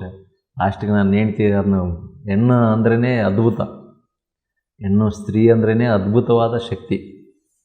ನಾವೆಲ್ಲ ಗಂಡ್ಮಕ್ಳಿದ್ರೆ ಏನು ವೇಸ್ಟ್, ಏನು ಉಪಯೋಗನೇ ಇಲ್ಲ. ತಾಸು ಒಂದು ಯೋಚನೆ ಮಾಡಿದರೆ ತಾಸು ಇನ್ನೊಂದು ಯೋಚನೆ ಮಾಡ್ತೀವಿ. ಆದರೆ ಸ್ತ್ರೀ ಮಾತ್ರ ಯಾವತ್ತೂ ತನ್ನ ಸಂಸಾರ, ತನ್ನ ಮಕ್ಕಳು, ತನ್ನ ಗಂಡ, ಅತಿಯಾದ ತಮ್ಮ ಜೀವಕ್ಕಿಂತ ಹೆಚ್ಚಾಗಿ ಅದನ್ನು ಪ್ರೀತಿ ಮಾಡ್ತಿರ್ತಾರೆ. ಅದೇ ರೀತಿ ನನ್ನ ಹೆಂಡ್ತಿ ಸಹಿತ ನನ್ನ ಒಂದು ಆ ದಾರಿಯಿಂದ ಹೊರಗೆ ತರಬೇಕು, ಅದನ್ನ ಬಿಡಿಸ್ಬೇಕಂತೇಳಿ ಭಾಳ ಪ್ರಯತ್ನ ಮಾಡಿದೆ. ಗಲಾಟೆ ಮಾಡಿದ್ಲು, ಗುದ್ದಾಡ್ತಿದ್ಲು, ನಾನು ತವ್ರ ಮನೆಗೆ ಹೋಗ್ಬಿಡ್ತು ಹಂಗೆ ಹಿಂಗೆ. ನೋಡಿ ಸರ್, ಎಷ್ಟು ನಾವು ಆ ರಾಕ್ಷಸ ತತ್ವಕ್ಕೆ ಹೊಂದ್ಕೊಂಡಿದ್ದೀವಿ ಅಂದರೆ, ನಾನು ಹೆಂಡ್ತಿ ಅಷ್ಟು ಗಲಾಟೆ ಮಾಡಿ ಇದು ಮಾಡಿದ್ರು ಸಹಿತ ಒಂದು ದಿವಸ ಭಾಳ ಇದು ಮಾಡಿ ಸೂಟ್ ಕೇಸ್ ರೆಡಿ ಮಾಡಿಕೊಂಡು, ನಾನು ಮನೆ ಬಿಟ್ಟು ಹೋಗ್ಬಿಡ್ತು, ನೀನು ಕೂಡ ಇರಲ್ಲಪ್ಪ. ನಾನು ಅಲ್ಲಿ ತನಕ ಸುಮ್ಮನಿದ್ದೆ. ಸರಿ ಹಂಗಂದ್ರೆ ಓದ್ತೀಯಲ್ಲ, ಓದೋಕ್ಕಿಂತ ಮುಂಚೆ ನಮ್ಮಮ್ಮಗೆ ಹೋಗಿ ಕೇಳು, ನಮ್ಮ ತಾತ, ನಮ್ಮಪ್ಪ ಅಂತರೂ ಬಿಟ್ಟುಬಿಡು, ನಮ್ಮ ತಾತ, ಹೆಣ್ಣು ತಾತ ಗಂಡು ತಾತ ಎಷ್ಟೆಷ್ಟು ಮದುವೆ ಆಗಿದ್ರು ಕೇಳು ಹೋಗಂತ. ನಮ್ಮಪ್ಪಗೆ ಬುದ್ಧಿಲ್ಲ, ಬರೀ ಒಂದೇ ಮದುವೆ ಆಗ್ಯಾನ, ಅವರೆಲ್ಲ 2-2, 3-3 ಮಾಡ್ಕೊಂಡಿದ್ರು. ನೀನು ಹೋದ್ರೆ ಏನು ನನಗೇನು ಫರಕ್ ಆಗಲ್ಲ, ಇನ್ನೊಂದು ನಾನು ಮಾಡ್ಕೊಂಬಿಡ್ತೀನಿ, ಒಂದು 2-3 ತಿಂಗಳದಾಗ ಇನ್ನೊಂದು ಮದುವೆ ಮಾಡ್ಕೊಂಬಿಡ್ತೀನಿ, ಅವಾಗ ಏನು ಮಾಡ್ತೀನಿ ನೋಡಂತ ಅಲ್ಲಿಗೂ ಭಯ ಒಗಿಸ್ತೀನಿ ನಾನು ಹೆಂಡ್ತಿ. ನಾನು ಹೇಳ್ತಿ ಏನು ಪೂರ್ತಿ ಇದಾಗಿದ್ದಂಗೆ ನಾನು ಬಿಟ್ಟು ಹೋಗೋದು ಬೇಡಪ್ಪ, ಮಾಡ್ಕೊಂಬಿಟ್ಟಿನಿ, ಅನುಭವಿಸ್ಬೇಕು, ನೋಡಮ್ಮ ಮುಂದೊಂದು ದಿವಸ ಬದಲಾವಣೆ ಆಗ್ಬೋದಿತ್ತು ಅಂತೇಳಿ ಅಂದ್ಕೊಂಡು ಹಂಗೆ ಜೀವನ ಸ್ಟಾರ್ಟ್ ಆಯ್ತು. ಅಂದರೆ ಅಷ್ಟು ಅದಕ್ಕೆ ದಾಸರಾಗಿ ಹೋಗಿದ್ವಿ. ನಾನು ಹೆಂಡ್ತಿನ ಬಿಡೋಕ್ಕೂ ಸಹಿತ ತಯಾರಿದ್ದೆ ಹೊರತು ಅದನ್ನು ಆ ಒಂದು ರಾಕ್ಷಸ ತತ್ವ ಬಿಡೋಕ್ಕೆ ತಯಾರಿದ್ದಿಲ್ಲ. ಹಂಗೆ ಜೀವನ ನಡೀತಾ ಇತ್ತು. ಒಂದು ದಿವಸ ರಾತ್ರಿ 2 ಗಂಟೆ ಸುಮಾರು ಬಂದು ಮಲಗಿದಾಗ ಬೆಳಿಗ್ಗೆ ಎದ್ದೆ. ಬಹುಶಃ ನಾವು ಅವಾಗೆಲ್ಲ 9-10 ಗಂಟೆಗೆ ಎದ್ದೇಳ್ತಿದ್ವಿ. ಯಾಕಂದ್ರೆ ರಾತ್ರಿ ಬರೋದೇ 12-1 ಗಂಟೆಗೆ ಬರ್ತಿದ್ವಿ. 9-10 ಗಂಟೆ ತನಕ ಅಷ್ಟು ಬೇಗ ಹೇಳ್ತಿದ್ರ? ನಾವು 6 ಗಂಟೆಗೆ ಏನಾದರೂ 5 ಗಂಟೆಗೆ ಎದ್ದು ಬಿಟ್ರೆ ಏನೋ ಒಂದು ಹೊಸ ಲೋಕದಲ್ಲಿ ಇದ್ದಂಗೆ ಆಗ್ತದೆ ಸರ್. ಆ ಸನ್ರೈಸ್ ನೋಡಿದರೆ ಎಂಥ ಇದೇನೋ ಯಾವುದೋ ಬೇರೆ ಲೋಕದಾಗದೀವಿ ಬಿಡಪ್ಪ ಅಂತ ಅನ್ಕೊಂತಿದ್ವಿ. ಆಮೇಲೆ ಜಲ್ದಿ ಮಕ್ಕಳಕ್ಕೆ ಹೋದ್ರೆ ನಿಂತಿದ್ವಿ. 8 ಗಂಟೆಗೆ ಮನೆಗೆ ಬಂದರೆ ಮನೆಗೆ ಆಶ್ಚರ್ಯ ಆಗೋದು, 8 ಗಂಟೆಗೆ ಏನಪ್ಪ ಎಷ್ಟು ಜಲ್ದಿ ಮನೆಗೆ ಬಂದ್ಬಿಟ್ಟೆ ಅಲ್ಲಿ ಇವತ್ತಂತ. ನೋಡಿ ಸರ್, ಹಂಗೆ ಮಕ್ಕಂಡಿದ್ದೆ ಬೆಡ್ ಮೇಲೆ. ಮಕ್ಕಂಡೆ ಎದ್ದೇಳ್ಬೇಕಂತ ಎದ್ದರೆ ಈ ನೆಕ್ ಅಷ್ಟೇ, ಈ ಗೋಣು ಏನೈತಲ್ಲ ಸರ್, ಈ ನೆಕ್ ಅಷ್ಟೇ ಹಿಂಗೆ ಕೆಲಸ ಮಾಡೋಕತ್ತೈತಿ. ಇದು ಇಲ್ಲಿಂದ ಇದು ಏನು ಕೆಲಸನೇ ಮಾಡ್ತಾ ಇಲ್ಲ. ಸಡನ್ ಆಗಿ ಓಕೆ, ಸಡನ್ನಾಗಿ ಬಂದಾಗ್ಬಿಡುತ್ತೆ. ಕೈ ಎತ್ತಕ್ಕೆ ಬರ್ತಾ ಇಲ್ಲ, ಕಾಲು ಎತ್ತಕ್ಕೆ ಬರ್ತಾ ಇಲ್ಲ, ಬಾಡಿ ಒಟ್ಟು ಮೂಮೆಂಟೇ ಆಗ್ತಾ ಇಲ್ಲ. ಮತ್ತೆ ಇಷ್ಟೇ ಗೋಣು ಬಂತು. ಮತ್ತೆ ಇನ್ನೊಂದ್ಸಲ ಟ್ರೈ ಮಾಡಿದ್ವಿ. ಏನಾಯ್ತದ, ಇಲ್ಲ ನಿನ್ನೆ ರಾತ್ರಿ ಪಾರ್ಟಿ ಜೋರಾಗೈತಲ್ಲ, ಸ್ವಲ್ಪ ಎಣ್ಣೆ ಅವು ಇವು ಏನು ಕಲಿಸಿ ಕುಡಿದ್ಬಿಟ್ಟಿದ್ದಂಗೆ ಅದೀವಿ, ಏನಿರಲಿ ಬಿಡೋ, ನಶೆ ಹೇಳಿಲ್ಲ ಇದು, ಅಲ್ಲಿ ತನಕ ಇನ್ನೊಂದು ಸ್ವಲ್ಪ ಹೊತ್ತು ಮಕ್ಕೊಂಬಿಡೋಣ ಅಂತೇಳಿ ಹಂಗೆ ಮಲಗಿಬಿಟ್ಟೆ. ಮತ್ತೊಂದು ತಾಸು 2 ತಾಸು. ಆ 1-2 ತಾಸು ಆದಮೇಲೆ ಎದ್ದು ಹಿಂಗೆ ಕುಂತ್ಕೊಂಡೆ ಬೆಡ್ ಮೇಲೆ. ಯಾವ ರೀತಿ ಎದ್ದು ಕುಂತೆ ಅಂದರೆ, ಒಂದು 80 to 90 years ಓಲ್ಡ್ ಏಜಸ್. ಒಂದು 80ರಿಂದ 90 ವರ್ಷ ವಯಸ್ಸಾದವರು ಯಾವ ರೀತಿ ವೀಕ್ ಆಗಿರ್ತಾರೆ ಅಷ್ಟು ವೀಕ್ ಆಗಿದ್ದೆ. ಓಹ್, ಓಕೆ. ಒಂದೇ ಸಲ ಗೊತ್ತಿಲ್ಲ. ಹ್ಞೂ. ನಾನು ಗಾಬರಿ ಆಯ್ತು. ಯಾಕೆ ನಾನು ನಿನ್ನೆ ಚೆನ್ನಾಗಿದ್ದೆ, ಇವತ್ತು ಯಾಕೆ ಇದು ಹಿಂಗಾಕಾಯ್ತು ಒಮ್ಮೆದೊಮ್ಮೆಲೆ ಹೇಳಿ ಹಂಗೆ ಎದ್ದು ಹಿಂಗೆ ಹೇಳಕ್ಕೆ ಹೋಗಿ ಹೇಳಕ್ಕೆ ಆಗ್ತಾಯಿಲ್ಲ ಸರ್. ಶಕ್ತಿನೇ ಇಲ್ಲ ಒಟ್ಟು ದೇಹದಲ್ಲಿ, ಅಷ್ಟು ವೀಕ್ ಆಗಿತ್ತು. ಬಹುಶಃ ಏನು ಆ ಕಡೆಗೆ ಹೋಗೋಣ ಏನೋ ಗೊತ್ತಿಲ್ಲ, ಈ ಕಡೆಗೆ ಉಳಿದ್ನೇ ಏನೋ ಗೊತ್ತಿಲ್ಲ. ಏನು ರಾತ್ರಿ ಹಾರ್ಟ್ ಅಟ್ಯಾಕ್ ಆಗಿಯೋ ಲೋ ಬಿ ಪಿ ಆಗಿಯೋ ಏನು ಈ ಪ್ರಪಂಚ ಬಿಟ್ಟು ಹೋಗೋದಿತ್ತೇನೋ ಗೊತ್ತಿಲ್ಲ, ಉಳಿದಿದ್ದಷ್ಟೇ. ಇದಷ್ಟೇ ಉಳಿದಿತ್ತು ಅಷ್ಟೇ. Okay, okay. ಹಂಗೆ ಎದ್ದು ಗೋಡೆ ಹಿಡ್ಕೊಂಡು ಹಂಗೆ ಬಾತ್ರೂಮಿಗೆ ಹೋಗಿ ಬಂದು ಅವತ್ತು ಫುಲ್ ರೆಸ್ಟ್ ಮಾಡಿಬಿಟ್ಟು, ಎರ್ಲಿ ಬಿಡ ಪೂರ್ತಿ ಇಳಿಲಿ ಇವತ್ತು ನಿದ್ದೆ ಮಾಡಿಬಿಡ ಪೂರ್ತಿ ಅಂತೇಳಿ ಮಲಗಿದೆ. 1 ದಿವಸ ಆಯಿತು, 2 ದಿವಸ ಆಯಿತು, ಏನು ಚೇಂಜಸ್ ಆಗಲೇ ಇಲ್ಲ, ಹಂಗೆ ವೀಕ್ ಆಗಿತ್ತು ಬಾಡಿ. ಆಗ ಲೋಕಲ್ ಡಾಕ್ಟ್ರ್ ಮನೆಗೆ RMP ಡಾಕ್ಟ್ರ್ ಎಲ್ಲ ಹಳ್ಳಿಯಲ್ಲಿ ಬಂದರು, ನೋಡಿದ. ಇಲ್ಲಣ್ಣ ಏನಿಲ್ಲ, ಆರಾಮದಿಯಣ್ಣ. ಎಲ್ಲೋ ಡಾಕ್ಟ್ರೆ ಎದ್ದು ಓಡಾಡಕ್ಕೆ ಬರೋಲ್ದು, ನನಗೆ ನೋಡಿದ್ರೆ ನೀನು ಆರಾಮದಿಯಲ್ಲ ಅಂತ. ಇಲ್ಲಣ್ಣ BP ಎಲ್ಲ ಸರಿಗೆ ಐತೆ, ಏನಿಲ್ಲ, ಸ್ವಲ್ಪ ಸ್ಟ್ರೆಸ್ ಆದಂಗೆ ಆಗಿರುತ್ತೆ, ಒಂದಿಷ್ಟು ಟ್ಯಾಬ್ಲೆಟ್ ತಗೋಣ ಅಂತ ಯಾವ ಒಂದು ಸ್ಲೀಪಿಂಗ್ ಟ್ಯಾಬ್ಲೆಟು ಯಾವ ಕೊಟ್ಟ. ಏನು ಕಡಿಮೆನೇ ಆಗಲಿಲ್ಲ. ಒಂದು 4-5 ದಿವಸ ಆಯಿತು, ರಾತ್ರಿ ನಿದ್ದೆನೇ ಬರ್ತಾಯಿಲ್ಲ. ಹೆಂಗಂದರೆ ಡೇ ಬೈ ಡೇ ಏನಾಯ್ತು ಅಂದರೆ ಬಾಡಿ ಕ್ಷೀಣಿಸಕತ್ತೆ, ವೀಕ್ ಆಗತ್ತೆ. ಆಮೇಲೆ ಬರೀ ಕೆಟ್ಟ ಆಲೋಚನೆಗಳು, ಎಲ್ಲೋ ನಾವು ಗಲಾಟೆ ಮಾಡಿದ್ದು, ಎಲ್ಲೋ ಯಾರೋ ಸತ್ತಿದ್ದು, ಆ್ಯಕ್ಸಿಡೆಂಟ್ ಆಗಿದ್ದು, ಬರೀ ಅವೇ ರಿಪೀಟ್ ಆಗೋದೆಲ್ಲ. ಅದೆಲ್ಲ ಭಯ ಬರೋದೆಲ್ಲ, ಅದು ನೆನ್ಸ್ಕೊಂಡಂಗೆಲ್ಲ ಭಯ ಬರೋದು. ಅಯ್ಯೋ ನಾನೇನು ಆಗ್ಬಿಟ್ಟದ್ದು ಬಿಡಪ್ಪ, ನಾನು ಎಲ್ಲಿ ಸಾಯ್ತೀನಿ, ನನಗೇನೋ ಇದಾಗೈತೆ. ಹಿಂಗೆ ಸ್ವಲ್ಪ ಕಣ್ಣು ಮುಚ್ಚಿದ್ರೆ ಸಾಕು ಏನೋ ಆ್ಯಕ್ಸಿಡೆಂಟ್ ಆದಂಗೆ ಆಗೋದು. ಅವಾಗೆಲ್ಲ ಮುಂಚೆ ಏನಾದದು ಅಂದರೆ ಯಾರಾದರೂ ಆರಾಮಿಲ್ಲ ಅಂದರೆ, ಆ್ಯಕ್ಸಿಡೆಂಟ್ ಆದರೆ, ಯಾರಾದರೂ ಸೊಸೈಡ್ ಮಾಡಿಕೊಳಕ ಸ್ವಲ್ಪ ಹಳ್ಳಿಗಳಿಗೆಲ್ಲ ಪಾಯ್ಸನ್ ಅಂತ ಇಮಿಡಿಯೇಟ್ ನಮ್ಮನ್ನು ಕರಿತಿದ್ರು. ಯಾಕಂದರೆ ಸೀದಾ ಅವ್ರನ್ನ ಕರ್ಕೊಂಡು ಸೀದಾ ಆಸ್ಪತ್ರೆಗೆ ಹೋಗಿ ಟ್ರೀಟ್ಮೆಂಟ್ ಕೊಡಿಸಿ ಅದೇನು ಲೆಕ್ಕಕ್ಕೆ ಇದ್ದಿಲ್ಲ. ಆ್ಯಕ್ಸಿಡೆಂಟ್ ಏನಾದರೂ ಅದು ಸೀದಾ ಗಾಡಿ ಟ್ಯಾಕ್ಟ್ರಿಗೆ ನಾವು ಒಕ್ಕಲ್ತನ ವ್ಯವಸಾಯ ಅಲ್ಲ ಸರ್, ಟ್ಯಾಕ್ಟ್ರಿಗೆ ಆ್ಯಕ್ಸಿಡೆಂಟ್ ಆಗ್ತದ್ದು ಜಾಸ್ತಿ. ಬಿದ್ದಾಗ ಅವ್ರನ್ನೆಲ್ಲ ತಗೊಂಡೋಗಿ ಆಸ್ಪತ್ರೆಗೆ ಹೋಗಿ ಸೇರಿಸಿ ಅಂಥ ಟ್ರೀಟ್ಮೆಂಟ್ ಕೊಡಿಸೋದು ಎಲ್ಲ ಮಾಡ್ತಿದ್ವಲ್ಲ. ನನಗೆ ಅಂಥ ಯಾರು ಬಿದ್ದವರು ಸಾಯ್ತಾರನ್ನೋರನ್ನೇ ಕರ್ಕೊಂಡು ಹೋದ್ರೆ ನನಗೆ ಭಯ ಇರ್ತಿದ್ದಿಲ್ಲ. ಅಂಥದ್ದು ಯಾಕೆ ಇಷ್ಟು ನನಗೆ ಭಯ ಆಗತ್ತೆ ಅಂಥೇಳಿ ಸರ್ ಹೆಂಗಾಗ್ಬಿಡುತ್ತೆ ಅಂದರೆ, ಒಂದು 10-15 ಡೇಸಿಗೆ ಸಾಯಂಕಾಲ 6 ಗಂಟೆ ಆದರೆ ನಾನು ಹೊರಗಡೆ ಹೋಗಂಗಿಲ್ಲ, ಅಷ್ಟು ಭಯ ಬರೋದು. ಹೊರಗಡೆ ಹೋಗ್ಬೇಕಂದ್ರೆ ಒಬ್ಬರು ಹೆಲ್ಪ್ ಬೇಕು, ನನಗೆ ಒಬ್ಬನೇ ಇರೋಕ್ಕಾಗೋದು. ಅಂಥ ಭಯದ ಸ್ಥಿತಿ ನಿರ್ಮಾಣ ಆಗಿಬಿಡುತ್ತೆ, ಜಿಗುಪ್ಸೆ ಆಗಿಬಿಡುತ್ತೆ ನನಗೆ. ಏನಪ್ಪ ನಾನು ಹೆಂಗಿದ್ದೆ, ಎಷ್ಟು ರಾತ್ರಿ 2-3 ಗಂಟೆ ಎದ್ದು ಓಡಾಡೋಣ, ಒಬ್ಬನೇ ಬರೋಣ, ಒಬ್ಬನೇ ಹೋಗೋಣ, ಇಂಥ ಒಂದು ಇದಾಗಿಬಿಡ್ತಲ್ಲ ನನಗೆ ಅಂತೇಳಿ ಬಂದು ಮತ್ತೆ ಬಾಡಿ ಏನಾದರೂ ಆಗೈತೆ ಏನಂತೇಳಿ ಎಲ್ಲ ಗಂಗಾವತಿಗೆ ಬಂದು ಬ್ಲಡ್ ಚೆಕ್ ಮಾಡಿಸಿ, ಬಾಡಿ ಸ್ಕ್ಯಾನ್ ಮಾಡಿಸಿ, ಏನೇನೋ ಮಾಡಿದೆ, ಏನೂ ಇಲ್ಲ, ಎಲ್ಲ ನಾರ್ಮಲ್ ಆಯ್ತು. ಅಲ್ಲಿ ಒಬ್ಬರು ನಮ್ಮ ಡಾಕ್ಟ್ರು, ಫ್ಯಾಮಿಲಿ ಡಾಕ್ಟ್ರು, ಆ್ಯಕ್ಚುಲಿ ನಮ್ಮ ಏರಿಯಾಕ್ಕೆ ದೊಡ್ಡ ಡಾಕ್ಟ್ರು ಅವರು ತೋರಿಸಿದ್ರೆ, ಇವೆಲ್ಲ ಸ್ವಲ್ಪ ಅವೆಲ್ಲ ಕಡಿಮೆ ಮಾಡ್ರು, ಗುದ್ದಾಡವು, ಪಾರ್ಟಿ ಮಾಡವು, ಕುಡಿಯೋವು, ತಿನ್ನೋವು, ಗಲಾಟೆ ಮಾಡವು, ನೋಡಿ ಇಂಥ ರೋಗ ಬರ್ತಾವೆ ನೋಡು ಒಮ್ಮೆದೊಮ್ಮೆಲೆ ಅಂತೇಳಿ ಬೈದರು ಡಾಕ್ಟ್ರು. ಆಯ್ತು ಬಿಡ್ರಿ ಸರ್ ಅಂತೇಳಿ ಬಂದ್ವಿ. ಆದರೂ ಏನು ಕಡಿಮೆನೇ ಆಗಲಿಲ್ಲ. ಅವಾಗ ನಮ್ಮ ತಾಯಿ ಒಂದು 10-15 ಡೇಸ್ ಆಗಿತ್ತು ಸರ್, ಮಗ ಆರಾಮಿಲ್ಲ ಅಂತಂದಾಗ ಅಲ್ಲಿ ಇಲ್ಲಪ್ಪ ಡಾಕ್ಟ್ರ್ ಹತ್ರ ತೋರಿಸಿದ್ರು ಸಹಿತ ಇಲ್ಲ, ಏನು ಕಡಿಮೆ ಆಗಿಲ್ಲ ಅಂತ ಮನೆಯಾಗಿದ್ದಾಗ ಡಿಸ್ಕಸ್ ಆಗ್ತಿತ್ತು. ಅಂದಾಗ ಅವಾಗ ಹೋಗಿ ಸ್ವಾಮಿಯವ್ರ ಹತ್ರ ಹೋಗಿ, ಇಲ್ಲ ಏನಾದರೂ ದೋಷ ಐತೆ ಹೋಗಿ ಸ್ವಾಮಿಯವ್ರ ಹತ್ರ ಹೋಗಿ ಬರಮ್ಮ ಅಂತೇಳಿ ನಮ್ಮ ತಾಯಿ ಸ್ವಾಮಿಯವ್ರ ಹತ್ರ ಹೋಗಿ ಒಂದು ಸ್ವಲ್ಪ ಲೋಬಾನ, ಒಂದಿಷ್ಟು ಆಧಾರ, ಒಂದು ಲಿಂಬೆಹಣ್ಣು ಎಲ್ಲ ತಗೊಂಬಂದು ಇಲ್ಲಪ್ಪ ಸ್ವಾಮಿಯವ್ರು ಇದನ್ನ ಇದು ಮಾಡಿಕೊಟ್ಟಾರ, ಈ ಲಿಂಬೆಹಣ್ಣು ನೀರಿನಾಗ ಹಾಕ್ಕೊಂಡು ಅಂತ ಕುಡಿ, ಇದನ್ನ ಕುಡಿದ್ರೆ ಆರಾಮಾತಿ ಅಂತಪ್ಪ ಅಂತ ಹೇಳಿದಾಗ ಆ ಲಿಂಬೆಹಣ್ಣು ಹಿಂಗೆ ಕೈಯಾಗಿ ಹಿಡ್ಕೊಂಡು ನೋಡಕತ್ತೀನಿ, ನನಗೆ ನಗು ಬರಕತ್ತಿತ್ತು. ಯಾಕೆ ನಗತೀಯಪ್ಪ ಅಂತಂದು ಅಂದ್ಲು ನಮ್ಮಮ್ಮ. ಆ ಲಿಂಬೆಹಣ್ಣು ನೋಡಿದ್ರೆ ಆ ಲಿಂಬೆಹಣ್ಣಿನ ಕಥೆನೇ ಬೇರೆ ಇತ್ತು, ಒಂದು ಸ್ಟೋರಿನೇ ಐತೆ ಲಿಂಬೆಹಣ್ಣಿನ. ಆ ಲಿಂಬೆಹಣ್ಣಿನ ಸ್ಟೋರಿ ಏನಂದರೆ, ನಾವೆಲ್ಲ ಊರಲ್ಲಿ ಹಳ್ಳಿಯಲ್ಲೆಲ್ಲ ಹೆಂಗಂದ್ರೆ ಸರ್, ಏನಾದರೂ ಮಾಟ ಮಂತ್ರ ಮಾಡ್ಬೇಕಾದ್ರೆ, ಇಲ್ಲ ವಾಮಾಚಾರ ಏನಾದರೂ ಮಾಡ್ಬೇಕಾದ್ರೆ, ಇಲ್ಲ ಯಾರಿಗಾದರೂ ಆರಾಮಿಲ್ಲ ಅಂದರೆ ಏನು ಮಾಡ್ತಾರಂದರೆ ಎಗ್ಗು ಲಿಂಬೆಹಣ್ಣು ಎಲ್ಲ ಹಿಂಗೆ ನಿವಾಳಿಸ್ತಾರೆ ಸರ್. ಹೌದೌದು, ನಿವಾಳಿಸಿ ಅದನ್ನ ಏನು ಮಾಡ್ತಾರೆ ಅಂದರೆ 3 ರೋಡು ಎಲ್ಲಿ ಕೂಡ್ತವೆ, ಒಂದು ರೋಡ್ ಸ್ಟೇಟ್ ಹೋಗ್ತಿರುತ್ತೆ, ಇನ್ನೊಂದು ರೋಡ್ ಆ ರೋಡಿಗೆ ಟಚ್ ಆಗ್ತಿರುತ್ತೆ, ಅಂದರೆ ಅಲ್ಲಿ 3 ರೋಡ್ ಕೂಡ್ತವೆ ಸರ್. ಅಂಥ ಜಾಗದಲ್ಲಿ ಅವನ್ನೆಲ್ಲ ತಂದಿಡ್ತಾರೆ. ಆಮೇಲೆ ವಾಮಾಚಾರ ಮಾಡೋದೆಲ್ಲ ಅಂಥ ಜಾಗದಲ್ಲಿ ಒಂದು ಸೈಡಲ್ಲಿ ಇಟ್ಟು ಹೋಗಿರ್ತಾರೆ. ಕರೆಕ್ಟ್.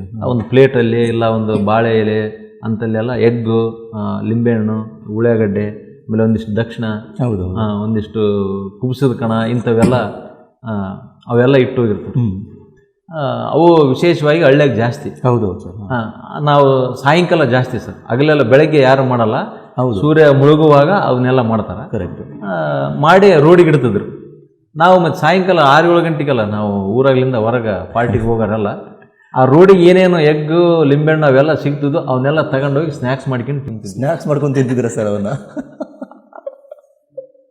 ಆ ಲಿಂಬೆಹಣ್ಣು ಎಗ್ಗು ಅಲ್ಲಿ ಇರೋ ದಕ್ಷಿಣ ತಗೊಂಡು ಹೋಗಿ ಅಲ್ಲಿ ವೇಟ್ರ್ಗಳಿಗೆ ಕೊಡ್ತಿದ್ವಿ. ತಗ ಇದನ್ನ ಟಿಪ್ಸ್ ತಗೊಳ್ಳಿ, ಅದು ದಕ್ಷಿಣ ಕೊಡ್ತೀವಿ. ಅಲ್ಲಿ ಅವ್ರು ಇಡ್ತಿದ್ರು, ಅದರಲ್ಲಿ ಟಿಪ್ ಆಗಿ ಕೊಡ್ತಿದ್ರು, ಅದನ್ನ ಟಿಪ್ ಆಗಿ ಕೊಡ್ತಿದ್ವಿ ಹೋಗಿ. ಅಂತ ಒಂದು ನಾನು ರಾಕ್ಷಸ. ಅಂತ ದಾರಿಯಾಗಿರೋ ಲಿಂಬೆಹಣ್ಣು ಎಗ್ ತಗೊಂಡು ಹೋಗಿ ಆಮ್ಲೆಟ್ ಮಾಡ್ಸ್ಕೊಂಡು ತಿಂದೀನಿ. ಅಲ್ಲಿ ಆ ಎಗ್ ಲಿಂಬೆಹಣ್ಣು ಒಯ್ತಿದ್ವಲ್ಲ ಸರ್, ಡಾಬಾದಾಗ ಹೋಟೆಲ್ಗಳಿಗೆಲ್ಲ ಹೇಳ್ತಾಯಿದ್ರು, ಏನು ಕೂಡ ಒಳ್ಳೆ ಸೂಪರ್ ಎಗ್ ತಂದಿಯಪ್ಪ, ಇದು ಎಲ್ಲಿ ತಂದಿ ಕೂಡ, ಇವು ನಾವು ಹುಡುಕಾಡಿದ್ರೆ ಸಿಗೋಲು ನಮಗೆ ಅಂತಂದು ಹೇಳ್ತಿದ್ರು. ಅಂತ ಒಂದು ರಾಕ್ಷಸ ನಾನದೀನಿ. ನಮ್ಮಮ್ಮ ಸ್ವಾಮಿಯರ ಹತ್ರ ಹೋಗಿ ಲಿಂಬೆಹಣ್ಣು ತಂದಳ, ಈ ಲಿಂಬೆಹಣ್ಣು ಕುಡಿದ್ರೆ ನನಗೆ ಯಾವಾಗ ಕಡಿಮೆ ಆಗ್ಬೇಕು ಏನು ಅಂತೇಳಿ ನನಗೆ ಜಿಗುಪ್ಸೆ ಬೇಜಾರಾಗ್ಬಿಡ್ತು ಸರ್ ಜೀವನ. ಓಕೆ, ಏನು ಮಾಡ್ಬೇಕಪ್ಪ ಇದಕ್ಕೆ, ಏನು ಇಲ್ಲ ನಾನು ಬಹುಶಃ ರಿಯಲೈಸ್ ಆಗ್ತೈತಿ ಇವೆಲ್ಲ. ಮತ್ತು ಹಿಂದೆ ಸ್ಕೂಲ್ ಓದೋ ಹೊತ್ನ್ಯಾಗ ಮಾಸ್ಟ್ರಿಗೆ ಹಿಂಗೆ ಕಿರಿಕಿರಿ ಮಾಡೀವಿ, ವಯಸ್ಸಾದ್ಮೇಲೆ ಹೆಂಗೆ ಮಾಡೀವಿ, ಯಾರಿಗೆ ರೆಸ್ಪೆಕ್ಟು ಕೊಡಂಗಿಲ್ಲ, ನಮ್ಮದೇ ಆದ ಒಂದು ದಾರಿ ಹಿಂಗೆ. ಮತ್ತು ಎಲ್ಲರೂ ಬೈದು ಶಾಪ ತಟ್ಟಿದ್ದಂಗೆ ಐತೆ ನಮಗೆ. ಬಹುಶಃ ನನ್ನ ಕತೆ ಮುಗಿದಿದ್ದಂಗೆ ಐತೆ. ಅದೇ ಮದುವೆ ಆಗಿತ್ತು, ಇನ್ನು ಮಗಳು ಹುಟ್ಟಿದ್ಲು. ಆಯ್ತು ಬಿಡಪ್ಪ, ನಾನು ಸಾಯ್ತಿದ್ದಂಗೆ ಇದ್ದೀನಿ, ನನ್ನ ಲೈಫೇ ಮುಗಿತಿದ್ದಂಗೆ ಐತಿದು. ಅಯ್ಯೋ ಏನು ಮಾಡ್ಬೇಕು ದೇವ್ರೇ, ಇನ್ನು ಸ್ಟಾರ್ಟ್ ಆಗೈತೆ, ಇನ್ನು ಮುಂದೆ JDP ಮೆಂಬರ್ ಆಗ್ಬೇಕು, MLA ಆಗ್ಬೇಕು, ಅದು ಇದು ಕನಸು ಜಗ್ಗಿಟ್ಕೊಂಡಿನಿ, ಹೆಂಗೆ ಮಾಡ್ಬೇಕಪ್ಪ ಇದು ಅಂತ ಭಾಳ ನಿರಾಶೆ ಆಗತ್ತೆ ನೋಡ್ರಿ. ಆ ಮನುಷ್ಯ ಸೋತಾಗ ಮಾತ್ರ ನಮಗೆ ಗೊತ್ತಿರಲಾರ್ದ ಶಕ್ತಿ ಬಗ್ಗೆ ಅವಾಗ ಗೋಚರ ಆಗುತ್ತೆ. ಅವಾಗೆಲ್ಲ ದೇವರು ದಿನರು ಇವೆಲ್ಲ ನೆನಪಾತು. ಅವಾಗೆಲ್ಲ ನನಗೆ ಹಂಗೆ ನೆನಪಾಯ್ತು. ಅದೇ ಟೈಮಲ್ಲಿ ನಮ್ಮ ದೋಸ್ತರು ಒಂದಿಬ್ಬರು ತೀರ್ಕೊಂಬಿಟ್ರು. ಒಬ್ಬನು ಆಕ್ಸಿಡೆಂಟ್ ಆಗಿ ಸತ್ತ, ಇನ್ನೊಬ್ಬನು ಇದು ಹಾರ್ಟ್ ಅಟ್ಯಾಕ್ ಆಗಿ ತೀರ್ಕೊಂಡ. ಇನ್ನೂ ಭಯ ಜಾಸ್ತಿ ಆಗ್ಬಿಡುತ್ತೆ. ಮೊದಲಾದರೂ ಸುಮ್ಮನೆ ಒಂದು ಅರ್ಧ ಗಂಟೆ 1 ತಾಸು ನಿದ್ದೆ ಮಾಡ್ತಿದ್ದೆ. ಇವರಿಬ್ಬರು ಸತ್ತ ಮೇಲೆ ಹಿಂಗೆ ಕಣ್ಣು ಮುಚ್ಚಿದ್ರೆ ಸಾಕು, ಅವರೇ ಬರೋದು ಕಣ್ಣಾಗೆಲ್ಲ. ಲೇ ಗೌಡ ಬಾರ್ಲೇ, ಇಲ್ಲಿ ಮ್ಯಾಗ ನಾವು ಇಬ್ಬರು ಆಗಿಬಿಟ್ಟಿವಿ, ಯಾರು ಇಲ್ಲ ನಮಗೆ ಲೀಡ್ರಿಕೆ ಮಾಡೋರು, ಇಲ್ಲಿ ಯಾರು ಮಾತು ಕೇಳೋಳ್ರು ನಮಗೆ ಸರಿಗೆ ಅಂತ ಕರೆದಂಗೆ ಆತದ. ಕಣ್ಣು ಮುಚ್ಚಿದ್ರೆ ಸಾಕು, ಬರೀ ಅವರೇ ಬರೋರು ಇಬ್ಬರು. ಎಂತ ಅಂದ್ರೆ ಸರ್, ಆ ನರಕ ಅನುಭವಿಸಿದೆ. ನರಕ ಸತ್ತ ಮೇಲೆ ಐತೆ ಅಂತ ಹೇಳ್ತಾರೆ, ಹೋದ್ಮೇಲೆ. ಆದ್ರಿಲ್ಲ, ನಾನು ಒಂದು 2-3 ತಿಂಗಳು ಆ ನರಕ ಅನುಭವಿಸಿದೆ. ಬಾಬಾ ಇನ್ನೇನಪ್ಪ ಈ ಜೀವನನೇ ಸಾಕು ದೇವರೇ, ಏನು ಮಾಡ್ಬೇಕು ಅಂತೇಳಿ ಆ ಒಂದು ಯಾವುದು ತಿಳಿಲಾರದಂಥ ಸ್ಥಿತಿಯಲ್ಲಿದ್ದೆ. ಅವಾಗೆಲ್ಲ ದೇವರು ಇವೆಲ್ಲ ನೆನಪಾದು. ನಮ್ಮಮ್ಮ ಇಲ್ಲಪ್ಪ, ಊರಾಗ ಒಂದು ಹಳೆ ದೇವಸ್ಥಾನ ಇದೆ, ಒಂದು ಈಶ್ವರ ದೇವಸ್ಥಾನ. ದಿವಸ ಸಾಯಂಕಾಲ ದೇವ್ರ ಗುಡಿಯಾಗ ಹೋಗಿ ಒಂದು ಸ್ವಲ್ಪ ಹೊತ್ತು ಕುಂತು ಸಮಾಧಾನ ಆಗುತ್ತೆ ಅಂತ ಹೇಳ್ತಿದ್ದು. ದಿವಸ ಸಾಯಂಕಾಲ ಹೋಗ್ತಾಯಿದ್ದೆ. ನೋಡ್ರಿ ಸರ್, ಪ್ರತಿಯೊಬ್ಬರ ಬರ್ತು ಜೀವನ, ನಾವು ಇಲ್ಲಿ ಹುಟ್ಟಬೇಕಂದ್ರೆ ನಮ್ಮದೇ ಆದಂಥ ಏನಾದರೂ ಒಂದು ಕೆಲಸ ಇದ್ದೇ ಇರುತ್ತೆ. ಅದನ್ನು ಬ್ರಹ್ಮರ್ಷಿ ಸುಭಾಷ್ ಪತ್ರಿಜಿ, ಮಹಾನ್ ವ್ಯಕ್ತಿಗಳು, ಗೌತಮ ಬುದ್ಧ ಇರ್ಬೋದು, ಪ್ರತಿಯೊಬ್ಬರೂ ನಮಗೆ ಆ ಸತ್ಯವನ್ನು ಅವರು ತಿಳ್ಕೊಂಡು, ನೀವು ಹಿಂಗಾಗ್ರಪ್ಪ ಅಂತೇಳಿ ಎಷ್ಟು ತಲೆ ಹೊಡ್ಕೊಂಡು ಹೇಳಿ ಅವ್ರ ಜೀವನನೇ ಮುಡುಪಾಗಿಟ್ಟು ಹೇಳಿದ್ರು ಸಹಿತ ನಾವೆಲ್ಲ ಸುಮ್ಮನೆ ಎಲ್ಲೋ ಪ್ರವಚನದಾಗ ಕೇಳಿದೀವನ ಮತ್ತೆ ಬಂದು ನಮ್ಮ ದಾರಿ ನಾವು ಯೋಚನೆ ಮಾಡ್ತೀವಿ. ನೋಡ್ರಿ, ಹಂಗೆ ನನ್ನ ಜೀವನದಲ್ಲಿ ಸಹಿತ ನನ್ನ ಹುಟ್ಟು ಯಾಕೆ ಅನ್ನೋದು ತಿಳ್ಸೋಕ್ಕಾಗೆ ಈ ಎಲ್ಲ ಒಂದು ರಾಕ್ಷಸ ಲೋಕದಲ್ಲಿ ಬಂದಿದ್ನಿ ಅಂತ ಗೊತ್ತಿಲ್ಲ. ನಾನು ಆ ಒಂದು ಸ್ಥಿತಿ ಬಂದಿತ್ತು ಗೊತ್ತಿಲ್ಲ ನನಗೆ. ಹಿಂಗೆ ದೇವಸ್ಥಾನದಲ್ಲಿ ಕುಂತಾಗ ಸಿರುಗುಪ್ಪದಿಂದ ಒಂದಿಷ್ಟು ಮಾಸ್ಟರ್ಸ್ ಬಂದು ನಮ್ಮೂರಲ್ಲಿ ಧ್ಯಾನ ಪ್ರಚಾರ ಮಾಡೋಕ್ಕೆ ಬಂದಿದ್ರು. ಪಾಂಪ್ಲೆಂಟ್ ತಂದು ಎಲ್ಲರಿಗೆ ಪಾಂಪ್ಲೆಂಟ್ ಹಂಚಿ ಪ್ರಚಾರ ಮಾಡೋಕ್ಕೆ ಬಂದಿದ್ರು. ಬ್ರಹ್ಮರ್ಷಿ ಸುಭಾಷ್ ಪತ್ರಿಜಿ ಅವರು ಹೇಳ್ತಾರೆ, ನೀನು ಯಾವ ರೀತಿ ಯಾವ ಮಾರ್ಗದಲ್ಲಿ ಆದರೂ ನೀನು ಧ್ಯಾನ ಮಾಡು ಮತ್ತು ಧ್ಯಾನ ಪ್ರಚಾರ ಮಾಡು ಅಂತ ಹೇಳ್ತಾರೆ. ನೋಡ್ರಿ, ಅವ್ರದ್ದು ಎಂಥ ಅದ್ಭುತವಾದ 6 ಸೆನ್ಸ್ ಅಲ್ಲ, 7 ಸೆನ್ಸ್ ಅಲ್ಲ, ಒಂದು 25-50 ಸೆನ್ಸ್ ಇರ್ಬೋದು ಅವ್ರಿಗೆ. ಅಷ್ಟು ಅಡ್ವಾನ್ಸ್ ಅಂದರೆ ಅಂಥ ಒಂದು ಬ್ರಹ್ಮರ್ಷಿಗೆ ಅಷ್ಟು ಮುಂದದ ಹೆಂಗೆ ಗೊತ್ತಾಗ್ತಿರ್ಬೋದು, ಯಾವ ರೀತಿ ಜನ ಬದಲಾವಣೆ ಆಗ್ತಾರಂತೇಳಿ. ನೋಡ್ರಿ, ಪಾಂಪ್ಲೆಂಟು ಪ್ರತಿಯೊಂದು ರ್ಯಾಲಿಯಲ್ಲಿ ನಾವು ಪಾಂಪ್ಲೆಂಟ್ ಅನಿಸ್ತೀವಿ. ಈ ಪಾಂಪ್ಲೆಂಟ್ ಭಾಳಷ್ಟು ಜನಕ್ಕೆ ಹಿಂಗೆ ಕೊಡ್ತೀವಿ, ಎಲ್ಲರೂ ಹರಿದಾಗ್ತಾರೋ, ಒಬ್ಬರು ಓದ್ತಾರೋ ಇಲ್ಲೋ ಗೊತ್ತಿಲ್ಲ. ಭಾಳಷ್ಟು ಜನ ಅಂತ ಯಾಕೆ ಅನ್ಸ್ಬೇಕಪ್ಪ ಇವು ಏನು ವೇಸ್ಟ್ ಮಾಡ್ತಾರೆ ಜನ ಅಂತ ಒಂದಿಷ್ಟು ಜನ ಅಂತಾರೆ. ನೋಡ್ರಿ, ಲಕ್ಷ ಪಾಂಪ್ಲೆಂಟ್ನಲ್ಲಿ ಒಬ್ಬನ ಲೈಫ್ ಆದರೂ ಬದಲಾವಣೆ ಆಗುತ್ತೆ. ಆ ಗುರು ಹೇಳ್ತಾ ಇದ್ರು, ನೀವು ಇವಯ್ಯ ಅಂತೆ ಚಾಲು ಒಕ್ಕರೇನೆ ಚೇಂಜ್ అయిపోతారు ಅಂತ. ನೋಡ್ರಿ, ಆ ಲಕ್ಷ ಜನರಲ್ಲಿ ನಾನು ಒಬ್ಬನೇ. Okay, accident. ಆ ಪಾಂಪ್ಲೆಂಟಿಂಗ್ ಕೊಟ್ಟರು, ದೇವಸ್ಥಾನದಲ್ಲಿ ಕುಂತಿದ್ವಿ ಅವತ್ತು. ಹಿಂಗೆ ಓದಿದೆ, ಧ್ಯಾನ ಮಾಡಬೇಕು. ಧ್ಯಾನ ಅಂದರೆ ಉಸಿರಾಟದ ಮೇಲೆ ಗಮನ. ಧ್ಯಾನ ಮಾಡಿದರೆ ಇಂಥ ರೋಗಗಳು, ಸರ್ವ ರೋಗಕ್ಕೆ ಧ್ಯಾನ ಮದ್ದು.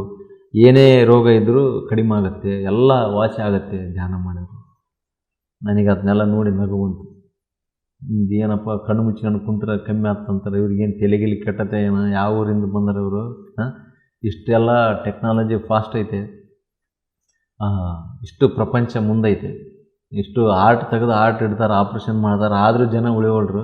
ಸುಮ್ಮನೆ ಕಣ್ಣು ಮುಚ್ಕೊಂಡು ಕುಂತ್ರೆ ಏನಾದರೂ ಕಡಿಮೆ ಆಗ್ತಂತಲ್ಲ, ಇವ್ರಿಗೆ ಬಹುಶಃ ತಲೆಗಿಲೆ ಕೆಟ್ಟಿದ್ದಂಗೆ ಐತೆ. ಸುಮ್ಮನೆ ಬಂದು ಹಿಂಗೆ ಪಾಂಪ್ಲೆಂಟ್ ಕೊಟ್ಟು ನಮ್ಮ ಊರಾಗ ಒಂದಿಷ್ಟು ಪಟ್ಟಿ ಗಿಟ್ಟಿ ಕೇಳೋಕೆ, ಏನಾದರೂ ದೇಣಿಗೆ ಕೇಳೋಕೆ ಬಂದಿದ್ದಂಗೆ ಅದಾರೆ ಇವರು. ಹಳ್ಳಿ ಅಲ್ಲ, ಮತ್ತು ಹಳ್ಳಿ ಜನರಿಗಾದ್ರೆ ಕೊಡ್ತಾರಂತೇಳಿ ಬಂದಿದ್ದಂಗೆ ಅದಾರೆ ಇವರು ಅಂತೇಳಿ ನಾನು ಅಂದ್ಕೊಂಡೆ. ಅವರೆಲ್ಲ ಹಿಂಗೆ ಕೊಟ್ಟು, ಇಲ್ಲ ಒಬ್ಬೊಬ್ಬರು ಅವ್ರ ಎಕ್ಸ್ಪೀರಿಯೆನ್ಸ್ ಹೇಳಕತ್ತಿದ್ರು. ಇನ್ನೂ ಅವ್ರ ಎಕ್ಸ್ಪೀರಿಯೆನ್ಸ್ ಹೇಳ್ದಂಗೆಲ್ಲ ಇನ್ನೂ ಸಿಟ್ಟು ಬರೋಕತ್ತಿ ನನಗೆ. ಯಾಕಂದರೆ ಅವ್ರ ಎಕ್ಸ್ಪೀರಿಯೆನ್ಸು ಗ್ರೇಟ್ಫುಲ್ ಇದ್ದು, ಮಿರಾಕಲ್ ಇದ್ದು. ಅವೆಲ್ಲ ನಡಿತೇವಂತ ನಾವು ಊಹೆ ಮಾಡೋಕ್ಕೂ ಸಹಿತ ಸಾಧ್ಯನೇ ಇಲ್ಲ ಧ್ಯಾನ ಮಾಡಿದರೆ. ನನಗೆ ಅದರಲ್ಲಿ ಏನು ಧ್ಯಾನ ಅಂದ್ರೇ ಗೊತ್ತಿಲ್ಲ ನನಗೆ. ಉಸಿರಾಟದ ಮೇಲೆ ಗಮನ ಅಂತಂದಾಗ ಹೌದು ನಾವು ಉಸಿರಾಡಕತ್ತೀವಂತ ಅವತ್ತೇ ಗೊತ್ತಾಗಿರೋದು ನನಗೆ.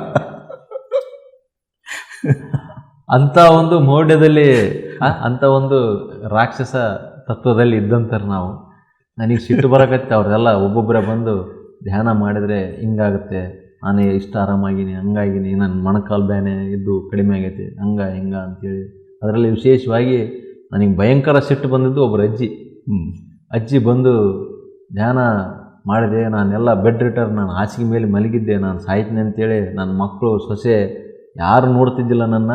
ಅಂಥದ್ದು ನಾನು ಧ್ಯಾನ ಮಾಡಿ ಇಷ್ಟು ಆರಾಮ್ ನಿಮ್ಮ ಮುಂದೆ ಬಂದು ನನ್ನ ಅನುಭವ ಹೇಳಕತ್ತೀನಿ ಅಂತ ಅಜ್ಜಿ ಹೇಳ್ತಿ. ಹಿಂಗೆ ಆ ಅಜ್ಜಿನ ನೋಡಿ, ಈ ಅಜ್ಜಿಗೆ ಯಾವನು ಹೇಳೋಣ ಕೇಳೋಣ ಇದ್ದಂಗಿಲ್ಲ, ತೆಲೆಗಿಲೆ ಕೆಟ್ಟಿದ್ದಂಗೆ ಐತಿ ಇದಕ್ಕೆ ಮುದೇಕಿಗೆ. ಇವತ್ತಿಲ್ಲ ನಾಳೆ ಸಾಯ್ತೇಳ ಬಂದು ಇದನ್ನೇನು ಹೇಳ್ತಿದ್ದಾಳೆ, ಸಿರುಗುಪ್ಪಲ್ಲಿಂದ ಈ ಟ್ರ್ಯಾಕ್ಸ್ನಾಗ ಇಂಥ ಜಂಪು ರೋಡು ಗಿಡ ಎಲ್ಲ ಚೆನ್ನಾಗಿದ್ದಿಲ್ಲ ಸರ್ ಅವಾಗ. ಇಂಥ ಯಾಕೆ ಬಂದಿತ್ತಪ್ಪ ಈ ಮುದೇಕಿ, ಇದಕ್ಕೇನು ತಲೆ ಕೆಟ್ಟಿದ್ದಂಗೆ ಐತಪ್ಪ, ಯಾರು ಹೇಳೋರು ಕೇಳೋರು ಇದ್ದಂಗಿಲ್ಲ. ಸುಮ್ಮನೆ ಕಣ್ಣು ಮುಚ್ಕೊಂಡು ಕುಂತು ಧ್ಯಾನ ಮಾಡಿದ್ರೆ ಇದು ಆರಾಮಾತ್ ಅಂತಾರಲ್ಲ. ಇಲ್ಲ ಇವರು ಏನೋ ನಮ್ಮ ತಗ ಒಂದಿಷ್ಟು ರೊಕ್ಕಿಸ್ಕೊಂಡು ಹೋಗೋಕೆ ಬಂದಾರ ಅಂತೇಳಿ ಅನ್ಕೊಂಡೆ. ನೋಡ್ರಿ, ಗುರು ಹೇಳ್ತಾನೆ, ಯಾವುದೇ ನೀನು ಧ್ಯಾನ ಪ್ರಚಾರ ಮಾಡಿದಾಗ, ಧ್ಯಾನದ ಬಗ್ಗೆ ನೀನು ಹೇಳಿದಾಗ ಯಾವುದೇ ₹1 ಸಹಿತ ಫಲಾಪೇಕ್ಷೆ ಪಡಬೇಡ ಅಂತ ಹೇಳ್ತಾನೆ. ಉಚಿತವಾಗಿ ಧ್ಯಾನ ಶಿಕ್ಷಣ ಕೊಡು ಅಂತ ಹೇಳ್ತಾನೆ. ನೋಡ್ರಿ, ಎಷ್ಟು ಆತನ ಒಂದು ಅಡ್ವಾನ್ಸ್ ಟೆಕ್ನಾಲಜಿ, ಎಷ್ಟು ಆತನ ಯೋಚನೆ. ನೋಡ್ರಿ, ಎಷ್ಟು ಇಂಪ್ರೆಸ್ ಆಗುತ್ತೆ ಅದು. ದುಡ್ಡು ಅನ್ನೋದು ಎಷ್ಟು ಇಂಪ್ರೆಸ್ ಆಗುತ್ತೆ ಅಂದರೆ, ಅವತ್ತು ನಾವು ಪ್ರಚಾರ ಮಾಡಿದಾಗ, ಇಲ್ಲ ಯಾರಾದರೂ ಇಲ್ಲ ಇಷ್ಟು ಫೀಸ್ ಕೊಡ್ರಿ, ಇಷ್ಟು ಇದು ಕೊಡ್ರಿ ಅಂದ್ರೆ ಅದು ಜಲ್ದಿ ಅಟ್ಯಾಚ್ ಆಗಲ್ಲ. ಕರೆಕ್ಟ್, ಏನು ಬಿಡಪ್ಪ ಏನೋ ಒಂದು ಪ್ರೊಸೆಸ್ ಇರ್ಬೋದು ಅಂತೇಳಿ ಬಂದು ಕೇಳಿ ಹೋಗ್ಬಿಡ್ತಾರೆ. ನೋಡ್ರಿ, ಅವರು ಕರೆದೆ ನಾನು ಒಬ್ಬರು ಯಜಮಾನ್ರನ್ನ, ಅಲ್ಲಪ್ಪ ಇದು ನಮಗೆ ತಿಳಿವಲ್ದು, ನೀವು ಇದೇನು ಪಾಂಪ್ಲೆಂಟ್ ಎಲ್ಲ ಕೊಟ್ಟಿರಿ, ನಿಮ್ಗೆ ಏನು 1,000, 5,000, 10,000 ಬೇಕಂದ್ರೆ ಹೇಳ್ರಿ, ಒಂದು 8-10 ಮಂದಿ ಇದ್ದೀವಿ, ಒಂದು 500,000 ಹಾಕಿ ಕೊಟ್ಬಿಡ್ತು, ತಗೊಂಡು ಹೋಗ್ರಿ, ಸುಮ್ಮನೆ ನಮಗೆ ತಲೆ ತಿನ್ಬಾಡ್ರಪ್ಪ ಅಂತ ಹೇಳಿದೆ ನಾನು. ಒಂದೇ ಮಾತು ಶಾಕ್ ಆಗಂಗೆ ಆಗ್ತಿದೆ. ಗೌಡ, ನಮಗೆ ₹1 ಬೇಕಾಗಿಲ್ಲ, ನಮ್ಮದೇ ಟ್ರ್ಯಾಕ್ಸ್ ಮಾಡ್ಕೊಂಡು ನಾವೇ ಸ್ವಂತ ಬಾಡಿಗೆ ಮಾಡ್ಕೊಂಡು ನಮಗೆ ಧ್ಯಾನ ಪ್ರಚಾರ ಮಾಡೋಕ್ಕಾಗಿ ಬಂದ್ವಿ, ನೀನು ಧ್ಯಾನ ಮಾಡಿದ್ರೆ ಸಾಕು, ನೀನು ₹1,00,00,000 ನಮಗೆ ಕೊಟ್ಟಂಗೆ ಅಂತ ಹೇಳಿದೆ. ನನಗಿನ್ನೂ ಶಾಕ್ ಆಯ್ತು. ಇವಕ್ಕೇನು ತಲೆ ಕೆಟ್ಟತ್ತಪ್ಪ, ಟ್ರ್ಯಾಕ್ಸ್ ತಗೊಂಡು 8-10 ಮಂದಿ ಕೆಲಸ ಬಾಳೆ ಬದುಕು ಎಲ್ಲ ಕೆಲಸ ಬಿಟ್ಟು ಪ್ರಚಾರ ಮಾಡೋಕ್ಕೆ ಬಂದಾರಲ್ಲಪ್ಪ, ಕರೆಗಂದ್ರೆ ಹುಚ್ಚಿಡೋದಪ್ಪ ಇವರಿಗೆ ಅಂತ. ಕಾಮನ್ ಆಗಿ ನಾವು ರ್ಯಾಲಿಗಳು ಮಾಡುವಾಗ ಕಾಮನ್ ಮ್ಯಾನ್ ಎಲ್ಲ ಹಂಗೆ ಅನ್ಕೊಂತಾರೆ ಸರ್. ಹೌದು ಸರ್. ಏನು ಧ್ಯಾನ ಅನಪ್ಪ ಇವರು, ಇವರು ಎಲ್ಲ ಇವ್ರದೇ ಒಂದು ಲೋಕ ಬೇರೆ ಐತೆ ಅಂತ ಅನ್ಕೊಂತಾರೆ. ಆದರೆ ಆ ಲೋಕ ಬೇರೆ ಐತೆ ಅನ್ನೋದು 100% ಸತ್ಯನೇ. ನಾನು ಹಂಗೆ ಅವ್ರಿಗೆ ಅಂದಾಗ ಆತ ಹೇಳಿದ್ರು, ಇಲ್ಲ ಗೌಡ, ಏನು ₹1 ಬೇಕಾಗಿಲ್ಲ, ನೀನು ಧ್ಯಾನ ಮಾಡಿದ್ರೆ ನೀನು ನಮಗೆ ₹1,00,00,000 ಕೊಟ್ಟಂಗೆ. ನನಗೆ ಸ್ವಲ್ಪ ಏನೋ ಇಂಪ್ರೆಸ್ ಆಯಿತು. ಹೌದಾ, ನೋಡೋಣ, ಇಷ್ಟು ಇವ್ರು ಹೇಳ್ತಾರೆ ಅಂದಮೇಲೆ ಇದರಲ್ಲಿ ಏನೋ ಇರಬೇಕು ಅಂತೇಳಿ, ಇಲ್ಲ ಒಂದು 15 ನಿಮಿಷ ಧ್ಯಾನ ಮಾಡೋಣ. ಆಯಿತು, ಓಕೆ, 15 ನಿಮಿಷ ಎಲ್ಲ ಕುಂದ್ರಕ್ಕಾಗಲ್ಲ, ಒಂದು 5 ನಿಮಿಷ ಕುಂದ್ರಸ್ರಪ್ಪ ಸಾಕು ಅಂತೇಳಿ. ಅಷ್ಟೊತ್ತಿಗೆ ಆಗಲೇ 10 ಜನ ಇದ್ವಿ ನಮ್ಮ ದೇವಸ್ಥಾನದಲ್ಲಿ. ಇವರು ಒಬ್ಬೊಬ್ರು ಎಕ್ಸ್ಪೀರಿಯನ್ಸ್ ಇವೆಲ್ಲ ಹೇಳ್ದಂಗೆಲ್ಲ 5 ಜನ ಎದ್ದು ಹೋಗ್ಬಿಟ್ಟಿದ್ರು ಆಗಲೇ 5 ಜನ ಹೋದ್ರು. ಎದ್ದು ಹೋಗ್ಬಿಟ್ಟಿದ್ರು. ಇನ್ನೊಂದು 5 ಜನ ಇದ್ವಿ. 5 ಜನ ಇದ್ದಂತಾರು ಕಣ್ಣು ಮುಚ್ಕೊಂಡು ಕುಂದ್ರಬೇಕಂತಂದಾಗ 4 ಜನ ಹೋಗ್ಬಿಟ್ರು ಕಲಾಸ್. ಓಕೆ, ನೀವೊಬ್ಬರೇ ಉಳಿದಿದ್ದೀನಿ. ಒಬ್ಬನೇ ಉಂಟು ನೋಡ್ರಿ ಸರ್, ಪ್ರತಿಯೊಬ್ಬರ ಜೀವನದಲ್ಲಿ ಆಪರ್ಚುನಿಟಿ ಬರುತ್ತೆ ಅಂತ ಹೇಳ್ತಾರೆ, ಹೌದಾ? ದೇವರು ಒಂದು ಸಲ ಆದರೂ ನಮ್ಮ ಕೈ ಹಿಡಿತಾನ ಬಂದೇ ಬರುತ್ತೆ ಅಂತ ಹೇಳ್ತಾನೆ. ಅದನ್ನು ಗ್ರಹಿಸ್ಬೇಕು ನಾವು ಅಷ್ಟೇ. ನೋಡ್ರಿ ಸರ್, ಅವತ್ತು 9-10 ಜನ ಬಂದರೆ ಅಲ್ಲಿ ಅವರು ಧ್ಯಾನ ಹೇಳ್ಕೊಡೋಕೆ 10 ಜನ ಬಂದರೆ, ಕೇಳೋಣ ಯಾರು? ನೀವೊಬ್ಬರೇ ಇರೋದು ಒಬ್ಬನೇ. ನೋಡ್ರಿ, ಮೇಲಿನ ಲೋಕದಿಂದ ನವಗ್ರಹಗಳು ನವ ಬ್ರಹ್ಮರ್ಷಿಗಳು ಏನಿದಾರಲ್ಲ, ನನ್ನ ಒಬ್ಬನ ಸಲುವಾಗಿ ಅಲ್ಲಿಂದ ಬಂದು ಇಳಿದಾರೆ. ಅವತ್ತು ಬಂದು ನನ್ನೊಬ್ಬನಿಗೆ ಆ ಒಂದು ಧ್ಯಾನ ಕಲಿಸೋದ್ರ ಸಲುವಾಗಿ ಬಂದರೆ, ನಾನು ಒಬ್ಬನೇ ಕುಂತು 10 ನಿಮಿಷ ಧ್ಯಾನ ಮಾಡಿದೆ. 10 ನಿಮಿಷ ಅಂತ ಅವ್ರು ಫಸ್ಟ್ ಹೇಳಿದರು. ಆಯ್ತು ಸರಿ ಮುಗಿಸ್ರಪ್ಪ ಜಲ್ದಿ ಅಂತ ಹೇಳಿದ್ದೆ. 10 ನಿಮಿಷ ಅನ್ನೋದು ಅರ್ಧ ಗಂಟೆ ಧ್ಯಾನ ಆಯಿತು. ಓಕೆ ಸರ್, ಕೇವಲ ಅರ್ಧ ಗಂಟೆ 30 ನಿಮಿಷ ಆನಾಪಾನಸತಿ, ಕೇವಲ ಉಸಿರಾಟದ ಮೇಲೆ ಗಮನ, ಬೇರೆ ಏನೂ ಇಲ್ಲ ಪ್ರೊಸೆಸ್. ಇಲ್ಲಿ ಏನೂ ಇಲ್ಲ ಬೇರೆ. ಇದು ಗೌತಮ ಬುದ್ಧ ಕಂಡಿರತಕ್ಕಂಥ ಪ್ರೊಸೆಸ್ಸು. ಕೇವಲ ಉಸಿರಾಟದ ಮೇಲೆ ಗಮನ ಕೊಟ್ಟಾಗ ಕೇವಲ ಅರ್ಧ ಗಂಟೆ ನಾನು ಧ್ಯಾನ ಮಾಡಿದೆ. ಸರ್, ಆ ಒಂದು 2 ತಿಂಗಳು 3 ತಿಂಗಳು ಎಷ್ಟು ನರಕ ಯಾತನೆ ಅನುಭವಿಸಿದ್ದೆ, ಎಷ್ಟು ವೀಕ್ ಆಗಿದ್ದೆ, ನನ್ನ ಜೀವನ ಮುಗಿದೋಗೈತೆ, ನಾನು ಆಯ್ತಪ್ಪ ಅಂತೇನು ಅಂದ್ಕೊಂಡಿದ್ದೆ, ಅದರಲ್ಲಿ ಅರ್ಧ ಫಿಟ್ ಆಗಿದೆ, 50%. ಕೇವಲ ಅರ್ಧ ಗಂಟೆ ಧ್ಯಾನ ಮಾಡಿದಾಗ ನನ್ನ ಬಾಡಿ ಎಷ್ಟು ವೀಕ್ ಆಗಿತ್ತಲ್ಲ, ಅರ್ಧ ಕೂಡಕ್ಕೆ ಹಿಂಗೆ ಆಗ್ತಿದ್ದಿಲ್ಲ, ಅರ್ಧ ಗಂಟೆ ಧ್ಯಾನ ಮಾಡಿದರೆ ಮಸ್ತ್ ಹಿಂಗೆ ಕುಂತು. ಅವತ್ತೇ ನನ್ನ 2ನೇ ಪುನರ್ಜನ್ಮ. ಓಕೆ, ಧ್ಯಾನ ಅನ್ನೋ ಕೇವಲ 2 ಅಕ್ಷರ ಆ ಧರೆಗಿಳಿದಂಥ ಭಗವಂತರು ನನಗೇನು ಕಲಿಸ್ಕೊಟ್ಟು ಹೋದರು. 9-10 ಜನ. ಸೊ 30 ನಿಮಿಷ ನೀವು ಮಾಡಿದ್ರಿ ಸ್ಟಾರ್ಟಿಂಗ್? ಕೇವಲ 30 ನಿಮಿಷ.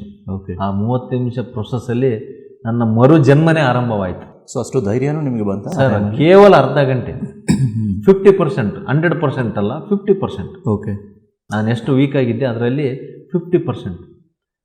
ನೋಡ್ರಿ, ಅವತ್ತು ನನ್ನ ಮರು ಜನ್ಮ. ನನಗೆ ತಂದೆ ತಾಯಿ ಜನ್ಮ ನೀಡಿ ಬೆಳೆಸಿರ್ಬೋದು, ಆದರೆ ನನಗೆ ಮರು ಹುಟ್ಟು ನೀಡಿದಂಥ ಅವತ್ತು ಬಂದು ಪ್ರಚಾರ ಮಾಡಿ ನಮ್ಮ ಊರಲ್ಲಿ ಹೋದಂಥ ಶ್ರೀಗುಪ್ಪ ಮಾಸ್ಟರ್ಸ್, ಅದರಲ್ಲಿ ನನಗೆ ಗೊತ್ತಿದ್ದಂಥ ಮಾಸ್ಟರ್ ಶ್ರೀ ದಡೇ ಸೂಗರ್ ನಾಗಭೂಷಣ್ ಅಂತೇಳಿ, ಆತಗೂ ಸಹಿತ ಒಂದು ಶಿರಸಾಷ್ಟಾಂಗ ನಮಸ್ಕಾರ. ಆತಗೆ ಎಷ್ಟು ಶತಕೋಟಿ ನಮಸ್ಕಾರ ಮಾಡಿದರೂ ಸಹಿತ ನಾನು ಕಡಿಮೆ. ಓಕೆ, ತದನಂತರ ಮತ್ತೆ? ಅದಾದ ನಂತರ ಜರ್ನಿ ಸ್ಟಾರ್ಟ್ ಆಯಿತು. ವಾಪಸ್ ನೋಡೇ ಇಲ್ಲ ನಾನು. ಪ್ರತಿ ದಿವಸ ಹೋದೆ, ಮನೆಗೆ ಹೋದೆ. ಹೌದಾ, ಇದು ಧ್ಯಾನ ಮಾಡಿದದಕ್ಕೆ ನಾನು ಆರಾಮಾಗಿನ? ಇಲ್ಲ, ಡೌಟ್ ಬಂದ್ಬಿಡ್ತಿ. ನಾನು ಕಣ್ಣು ಮುಚ್ಕೊಂಡು ಕುಂತಿದ್ದೆಲ್ಲ, ಅವ್ರು ಸ್ವಲ್ಪ ಮ್ಯಾಗ ಏನೋ ಲೋಬನಿಗೆ ಬಂದು ಏನೋ ಉದಿರ್ಸ್ಯಾರ, ಏನೋ ಸ್ವಲ್ಪ ಇವನು ಧ್ಯಾನ ಮಾಡೋಕ್ಕೆ ಬರಲ್ಲ ಅಂತೇಳಿ ಅವ್ರು ಏನೋ ಯಾವುದೋ ಸಂಸ್ಥೆ ಮಾಡಿಕೊಂಡಿದ್ದಂಗೆ ಅದಾರ, ಏನೋ ಮಾಡಿದ್ದಂಗೆ ಅದಾರ. ನನಗೆ ಅದ್ರ ಸಲುವಾಗಿ ಆರಾಮಾಗಿನಿ. ಓಕೆ, ಅವ್ರು ಹೋಗ್ಬಿಟ್ರು. ಅವ್ರ ಪರಿಚಯ ಏನಿಲ್ಲ, ಏನಿಲ್ಲ. ನನಗೆ ಬೇರೆ ದಾರಿ ಇಲ್ಲ. ನಾನು ಆರಾಮಾಗ್ಬೇಕಂದ್ರೆ ಆ ಒಂದು ಪ್ರೊಸೆಸ್ ಒಂದೇ ಗೊತ್ತಿತ್ತು. ನೋಡ್ರಿ, ಮತ್ತೆ ಮನೆಗೆ ಬಂದು ಒಂದು 10 ನಿಮಿಷ 15 ನಿಮಿಷ ಕಳವಲಿ ಮಾಡಿದೆ, ಕದ ಮುಚ್ಕೊಂಡು ಮನೆಗೆ. ಯಾಕಂದ್ರೆ ಧ್ಯಾನ ಅಂದ್ರೆ ಗೊತ್ತಿಲ್ಲಲ್ಲ, ಯಾರೋ ಒಂದು ವಯಸ್ಸಾದವರು ಸ್ವಾಮಿಯವರು ಯಾರೋ ಪೂರ್ತಿ ಇವ್ರು ಮಾಡೋಂಥದ್ದಂತ ಹಳ್ಳಿಗಳಲ್ಲೆಲ್ಲ ಅವಾಗ ಕಣ್ಣು ಮುಚ್ಕೊಂಡು ಕುಂತೆ. ಮತ್ತೆ ಒಂದು ಅರ್ಧ ಗಂಟೆ ಮಾಡಿದೆ, ಮತ್ತೆ ಇನ್ನೂ ಚೆನ್ನಾಗಿ ಅನಿಸ್ತು. ಓಹೋ, ಇದರಲ್ಲಿ ಏನು ಐತೆ, ನಿಜವಾಗ್ಲೂ ಧ್ಯಾನ ಮಾಡಲೇಬೇಕು ಅಂಥೇಳಿ ಅವಾಗ ಸ್ವಲ್ಪ ಬುಕ್ಕಲ್ಲಿ ಬರೋದು, ಪೇಪರಲ್ಲಿ ಬರೋದು ಅದೆಲ್ಲ ನೋಡಿ ಇಲ್ಲ, ಧ್ಯಾನ ಮಾಡಬೇಕು, ಧ್ಯಾನ ಅಂದರೆ ಅದ್ಭುತವಾದ ಶಕ್ತಿ ಅಂತ ಸ್ವಲ್ಪ ಅರಿವು ಬಂತು. ಅಲ್ಲಿವರೆಗೂ ಬ್ರಹ್ಮರ್ಷಿ ಪತ್ರಿಜಿ ಅಂದರೂ ಗೊತ್ತೇ ಇಲ್ಲ, ನಮ್ಮ ಈ ಪ್ರಪಂಚ, ಈ ಧ್ಯಾನಿಗಳು ಯಾರೂ ನನಗೆ ಗೊತ್ತೇ ಇಲ್ಲ. ಅಲ್ಲಿಂದ ಜರ್ನಿ ಆರಂಭವಾಯಿತು. ಪ್ರತಿ ದಿವಸ ತಪ್ಪದೇ ಧ್ಯಾನ ಮಾಡ್ತಾ ಆರಾಮಾಗಿ. ನೋಡ್ರಿ, ಇನ್ನೊಂದು, ನಾವು ಧ್ಯಾನ ತಿಳುವಳಿಕೆ ನಮಗೆ ಬಂದ ನಂತರ, ಹಳ್ಳಿ ಇರ್ಬೋದು, ಪಟ್ಟಣ ಇರ್ಬೋದು, ಯಾರೇ ಇರಲಿ, ಬಟ್ ನಾವು ತಿಳುವಳಿಕೆ ಬಂದಮೇಲೆ ನಮ್ಮ ಮನೆಯಲ್ಲಿ ನಾವು ಇನ್ನೂ ಬೇರೆದವರಿಗೆ ಪ್ರಚಾರ ಮಾಡೋದಕ್ಕಿಂತ, ನಾವು ಹೇಳೋದಕ್ಕಿಂತ ಮೊದಲು ನಮ್ಮ ಮನೆಯಲ್ಲಿ ಗೆಲ್ಲಬೇಕು. ನಾವು ಮನೆಯಲ್ಲಿ ಗೆಲ್ಲಲಿದ್ದರೆ ಏನು ತೊಂದರೆಗಳು ಆಗ್ಬೋದಂತ ನನ್ನ ಅನುಭವದಲ್ಲಿ ಆಗಿರೋಂಥ ತೊಂದರೆಗಳು, ಧ್ಯಾನ ಬಗ್ಗೆ ನಾವು ಮನೆಯಲ್ಲಿ ತಿಳಿಸದೇ ಇದ್ದರೆ. ನಾನು ಧ್ಯಾನ ಮಾಡ್ತಾಯಿದ್ದೆ, ನನ್ನ ಮನೆಗೆ ಯಾರಿಗೆ ಗೊತ್ತೇ ಇಲ್ಲ. ನಾನು ಕಣ್ಣು ಮುಚ್ಕೊಂಡು ಕುಂತಾಗ ಮನೆಗೆ ಕೂಡ್ತಿದ್ದೆ.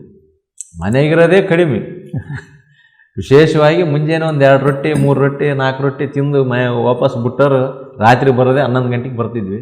ಅಂಥದ್ದು ಮನ್ಯಾಗ ಕುಂತು 24 ಗಂಟೆ ಮನ್ಯಾಗಿರೋದು, ಮನ್ಯಾಗ ಅದ್ರಾಗ ಕಣ್ಣು ಮುಚ್ಕೊಂಡು ಕುಂದ್ರಕ್ಕೆ ಹಚ್ಚಿಬಿಟ್ಟೆ. ಬುಗುಲು ಬಂದ್ಬಿಡ್ತು ಮನ್ಯಾಗ, ಏನು ಆಗೈತೆಪ್ಪ ಇವನಿಗೆ ಗೊತ್ತೇ ಇಲ್ಲ, ಅದ್ರ ಬಗ್ಗೆ ಧ್ಯಾನ ಅಂದ್ರೇ ಗೊತ್ತಿಲ್ಲ. ನಾನು ಕಣ್ಣು ಮುಚ್ಕೊಂಡು ಕುಂತ್ರೆ ಬಡ ಬಂದು ನಾನು ಹೆಂಡ್ತಿ ಎಬ್ಸಿಬಿಡಕ್ಕೆ, ಎದ್ದೇಳಪ್ಪ ಎದ್ದೇಳು, ಏನಿದು ಕಣ್ಣು ಮುಚ್ಕೊಂಡು ಕುಂದ್ರಕ್ಕೆ ಹಚ್ಚಿಬಿಟ್ಟು. ಅದ್ರಾಗ ಬೇರೆ ಸ್ವಲ್ಪ ಡೆಪ್ತ್ ಹೋದಂಗೆಲ್ಲ ಸ್ವಲ್ಪ ಗೋಣ ಹಿಂಗೆ ಬೆಂಡ್ ಆಗಿಬಿಡೋದು. ಬೆಂಡಾದಾಗ ಇನ್ನೂ ಭಯ ಬಂದ್ಬಿಡೋದು ಅವ್ರಿಗೆಲ್ಲ, ಏನು ಆಗಿಬಿಡತ್ತಿದ್ಗ, ಮೊದಲೇ ಆರಾಮಿಲ್ಲ, ಇನ್ನೂ ಆಗಿಬಿಡತ್ತಿದ್ಗ. ಎದ್ದೇಳಪ್ಪ ನೀನು ಎದ್ದೇಳು, ಹಂಗೆಲ್ಲ ಕುಂದ್ರಬಾರ್ದು.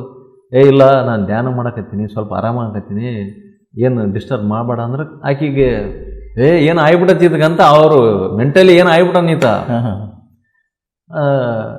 ಒಂದು ದಿವಸ 2 ದಿವಸ ಹೇಳಿದೆ, ಸಿಟ್ಟು ಬಂತು, ಸುಮ್ಮನಿರ ಯಾಕೆ ನನಗೆ ಡಿಸ್ಟರ್ಬ್ ಮಾಡ್ತೀನಿ ಅಂತ ಬೈದ್ನಲ್ಲ, ನನ್ನ ಮಾತು ಕೇಳಂಗಿಲ್ಲ ಅಂತೇಳಿ ನಮ್ಮಮ್ಮನ ಕರ್ಕೊಂಬಂದು. ನಮ್ಮಮ್ಮ 1 ಸಲ 2 ಸಲ ನೋಡಿದ್ಲು, 3ನೇ ಸಲ ಬಂದು ಎಬ್ಸಿದ್ಲು.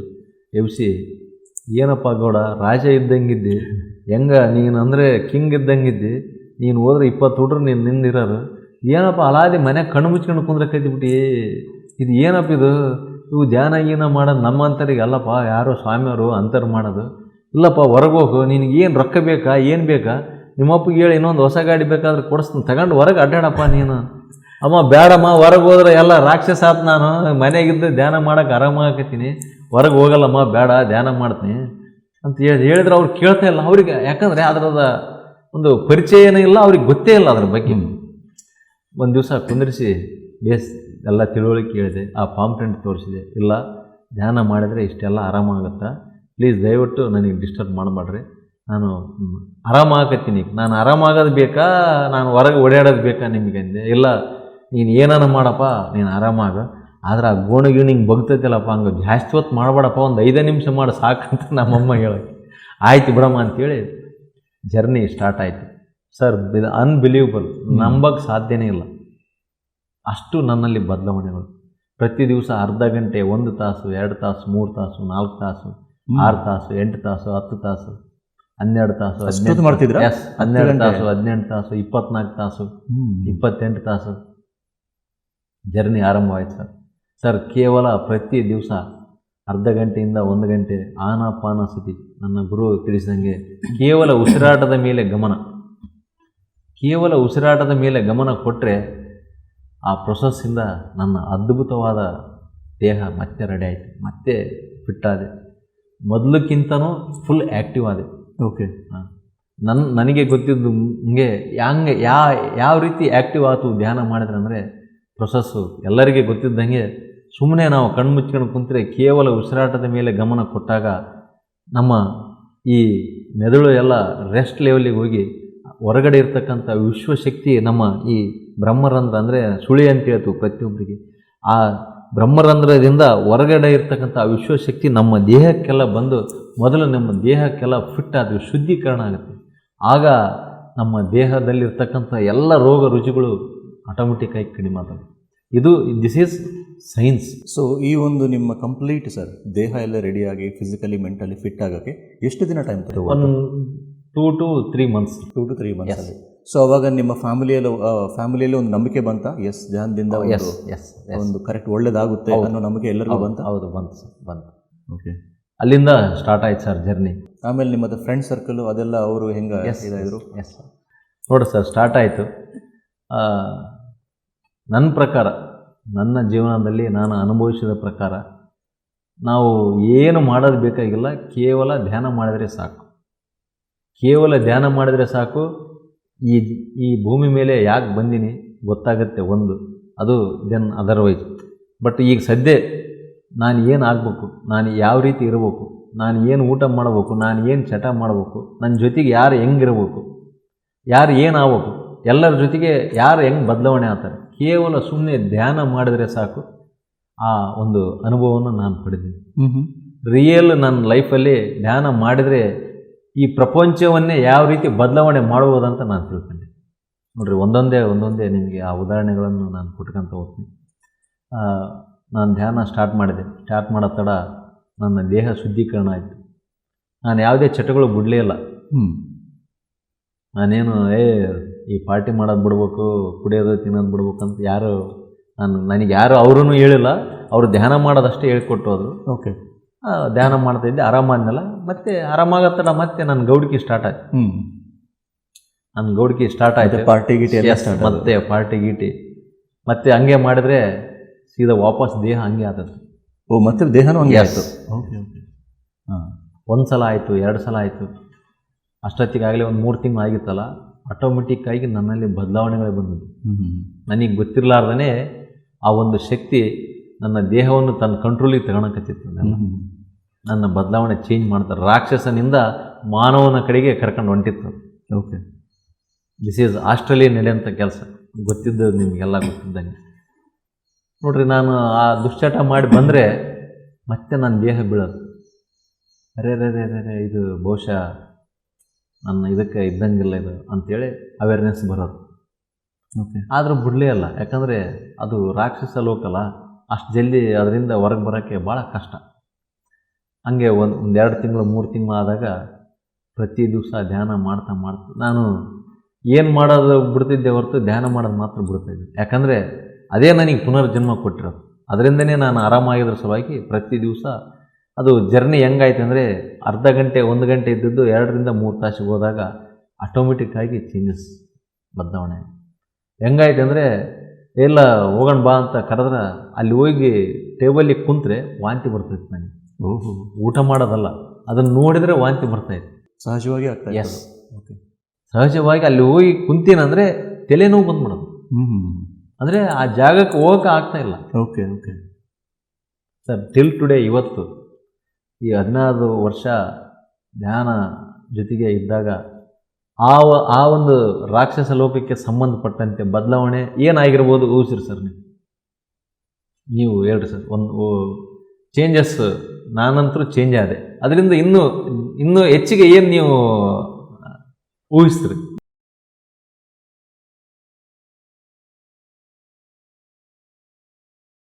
PMC ಕನ್ನಡ ಚಾನೆಲ್ ಅನ್ನು ಲೈಕ್ ಮಾಡಿ, ಶೇರ್ ಮಾಡಿ, ಸಬ್ಸ್ಕ್ರೈಬ್ ಮಾಡಿ ಮತ್ತು ಮಾಡಿಸಿ.